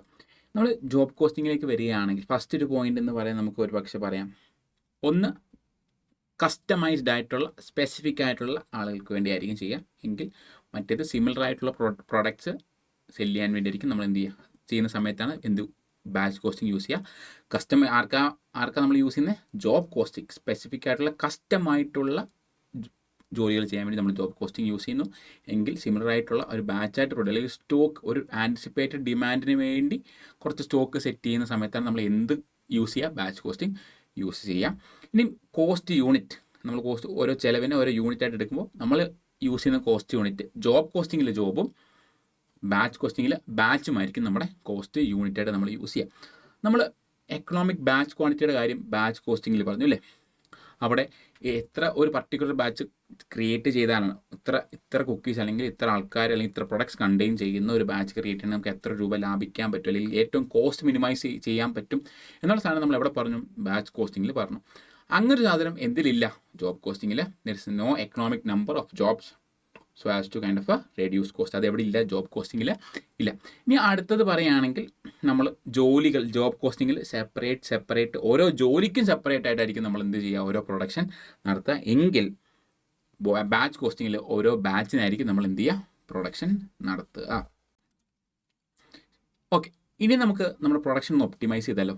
അതെ, നമ്മൾ ഇനി പറയാൻ പോകുന്നത് എക്കണോമിക് ബാച്ച് ക്വാണ്ടിറ്റിയെ പറ്റിയാണ്. ബാച്ച് കോസ്റ്റിങ്ങിലെ വളരെ ഇമ്പോർട്ടൻ്റ് ആയിട്ടുള്ള ഒരു കോൺസെപ്റ്റാണ് എക്കണോമിക് ബാച്ച് ക്വാണ്ടിറ്റി എന്ന് പറയുന്നത്. അപ്പോൾ എക്കണോമിക് ബാച്ച് ക്വാണ്ടിറ്റി ബേസിക്കലി നമ്മൾ എന്തിന് ഹെൽപ്പ് ചെയ്യുന്നു എന്ന് പറഞ്ഞാൽ, ഒരു ബാച്ചായിട്ട് നമ്മൾ ഉണ്ടാക്കുമ്പോൾ അതിന് എത്ര യൂണിറ്റ്സ് ഉണ്ടാക്കിയാലാണ് നമുക്ക് ഏറ്റവും നമ്മുടെ കോസ്റ്റ് കുറയ്ക്കാൻ പറ്റുക. The sweet spot of A batch കണ്ടുപിടിക്കാൻ നമുക്ക് ആര് ഹെൽപ്പ് ചെയ്യും? എക്കണോമിക് ബാച്ച് ക്വാണ്ടിറ്റി എന്ന് പറഞ്ഞ ടെക്നിക്ക് നമ്മളെ ഹെൽപ്പ് ചെയ്യും. അപ്പോൾ അതിൻ്റെ ഫോർമുല അല്ലെങ്കിൽ ഇതിൻ്റെ ഇക്വേഷൻ എങ്ങനെയാണെന്ന് ചോദിച്ചു കഴിഞ്ഞാൽ, root of 2as divided by IC അല്ലെങ്കിൽ IC or C whatever നിങ്ങളുടെ കൺവീനിയൻസ് അനുസരിച്ച്. ക്വസ്റ്റ്യൻ ഒരു പക്ഷേ IC എന്ന് തരാം, C എന്ന് തരാം, രണ്ടും സെയിം ആണ്. ഇനി ഇക്വേഷനിൽ പറഞ്ഞ പോലെ ഓരോ ടേമും A എന്താ, S എന്താ, IC അല്ലെങ്കിൽ C എന്താണെന്ന് നമുക്ക് പറയാം. അപ്പോൾ A എന്ന് പറയുന്നത് വർഷത്തിലുള്ള നമ്മുടെ ആനുവൽ ഡിമാൻഡാണ് A. അതിൻ്റെ കൂടെ ഓരോ ബാച്ചും സെറ്റപ്പ് ചെയ്യാൻ നമുക്കൊരു കോസ്റ്റ് വരും, അതാണ് S. IC അല്ലെങ്കിൽ C എന്ന് പറയുന്നത് നമുക്ക് ഈ യൂണിറ്റ് സ്റ്റോറേജ് ചെയ്യാൻ നമുക്ക് എത്ര കോസ്റ്റ് പെർ യൂണിറ്റ് ഒരു വർഷം വരും എന്നുള്ളതാണ് ബേസിക്കലി എന്തും പറയാം, C പറയാം. എങ്കിൽ നമുക്കൊരു ചെറിയ ക്വസ്റ്റ്യൻ ചെയ്ത് ഇതൊന്ന് പഠിച്ചാലോ? ശരി, നമ്മുടെ ക്വസ്റ്റ്യൻ തന്നിട്ടുണ്ട്, നമുക്ക് എന്ത് കണ്ടുപിടിക്കണം? എക്കണോമിക് ബാച്ച് ക്വാണ്ടിറ്റി കണ്ടുപിടിക്കണം. അപ്പോൾ നമ്മുടെ ക്വസ്റ്റ്യൻ തന്നിട്ടുണ്ട്, compute economic batch quantity four A company using batch costing with the following information. നമുക്ക് ആനുവൽ ഡിമാൻഡ് എത്രയാണെന്ന് തന്നിട്ടുണ്ട്? 4000. സെറ്റിംഗ് അപ്പ് കോസ്റ്റ് 100 തന്നിട്ടുണ്ട്. Cost of manufacture per unit എത്രയാണെന്ന് തന്നിട്ടുണ്ട്? 200 തന്നിട്ടുണ്ട്. Rate of interest per annum എത്രയാണെന്ന് പറഞ്ഞിട്ടുണ്ട്? 10 എന്ന് പറഞ്ഞിട്ടുണ്ട്. അപ്പോൾ നമ്മൾ C അല്ലെങ്കിൽ ക്യാരിയിങ് കോസ്റ്റ് പെർ യൂണിറ്റിൽ ഓഫ് പ്രൊഡക്ഷൻ എത്രയാണ്? 10 തന്നിട്ടുണ്ട്. എങ്കിൽ നമുക്ക് ഇതിൻ്റെ കണ്ടുപിടിച്ചാലോ? അപ്പോൾ നമ്മുടെ C എന്ന് പറയുന്നത് എത്ര ആയിരിക്കും? നമ്മുടെ കോസ്റ്റ് പ്രൊഡക്ഷൻ എത്ര? 200. അതിൻ്റെ 10% നമ്മുടെ ക്യാരിയിങ് കോസ്റ്റ് തന്നിട്ടുണ്ടെങ്കിൽ 200 × 10 ഡിവൈഡഡ് ബൈ 100 ചെയ്യുമ്പോൾ നമുക്ക് 20 കിട്ടും. ആനുവൽ ഡിമാൻഡ് ക്വസ്റ്റിന് എത്രയാണ് തന്നിരുന്നത്? 4000 യൂണിറ്റ്സ്. ഓരോ ബാച്ചും സെറ്റപ്പ് ചെയ്യാൻ എത്ര രൂപയാണെന്ന് ക്വസ്റ്റിന് പറഞ്ഞിരുന്നത്? 100. അങ്ങനെയാണെങ്കിൽ നമുക്ക് ഇക്വേഷനിലേക്ക് ഇത് ആൻസേഴ്സ് ഒന്ന് ഇട്ട് നോക്കിയാൽ പോരെ. Root of 2 × A, annual demand എത്ര? 4000 ഇൻറ്റു S എത്രയാണ് നമ്മുടെ? S എത്ര നമ്മുടെ ഇവിടെ? 100 ഡിവൈഡഡ് ബൈ IC അല്ലെങ്കിൽ നമ്മുടെ റേറ്റ് ഓഫ് ഇൻട്രസ്റ്റ് ആണെങ്കിൽ C എത്രയാണ്? 20. അപ്പം റൂട്ട് ഓഫ് 40,000 വരും. റൂട്ട് ഓഫ് 40,000 ആൻസർ എത്രയാണ്? 200 യൂണിറ്റ്സ്. അപ്പോൾ ഏകദേശം എല്ലാ കോൺസെപ്റ്റ്സും നമ്മൾ ഫസ്റ്റ് ചാപ്റ്ററിൽ നമ്മൾ കവർ ആക്കിയിട്ടുണ്ട്. ഇനിയും അങ്ങോട്ടുള്ള എല്ലാം ക്വസ്റ്റ്യൻ പ്രാക്ടീസ് ആയിരിക്കും. എല്ലാ കോൺസെപ്റ്റ്സിനെയും ഒന്ന് അരിച്ച് പറക്കാനും ഒന്ന് നിങ്ങളെ തന്നെ ഇവാലുവേറ്റ് ചെയ്യാനും ഇനി അങ്ങോട്ടുള്ളതെല്ലാം നമ്മുടെ ക്വസ്റ്റ്യൻ പ്രാക്ടീസ് ആയിരിക്കും. നമ്മൾ കോൺസെപ്റ്റ്സ് എല്ലാം കഴിഞ്ഞിട്ടുണ്ട്. ഇനി നമ്മൾ എന്തായിരിക്കും? ഇനി മൊത്തം ക്വസ്റ്റ്യൻസ് ആയിരിക്കും.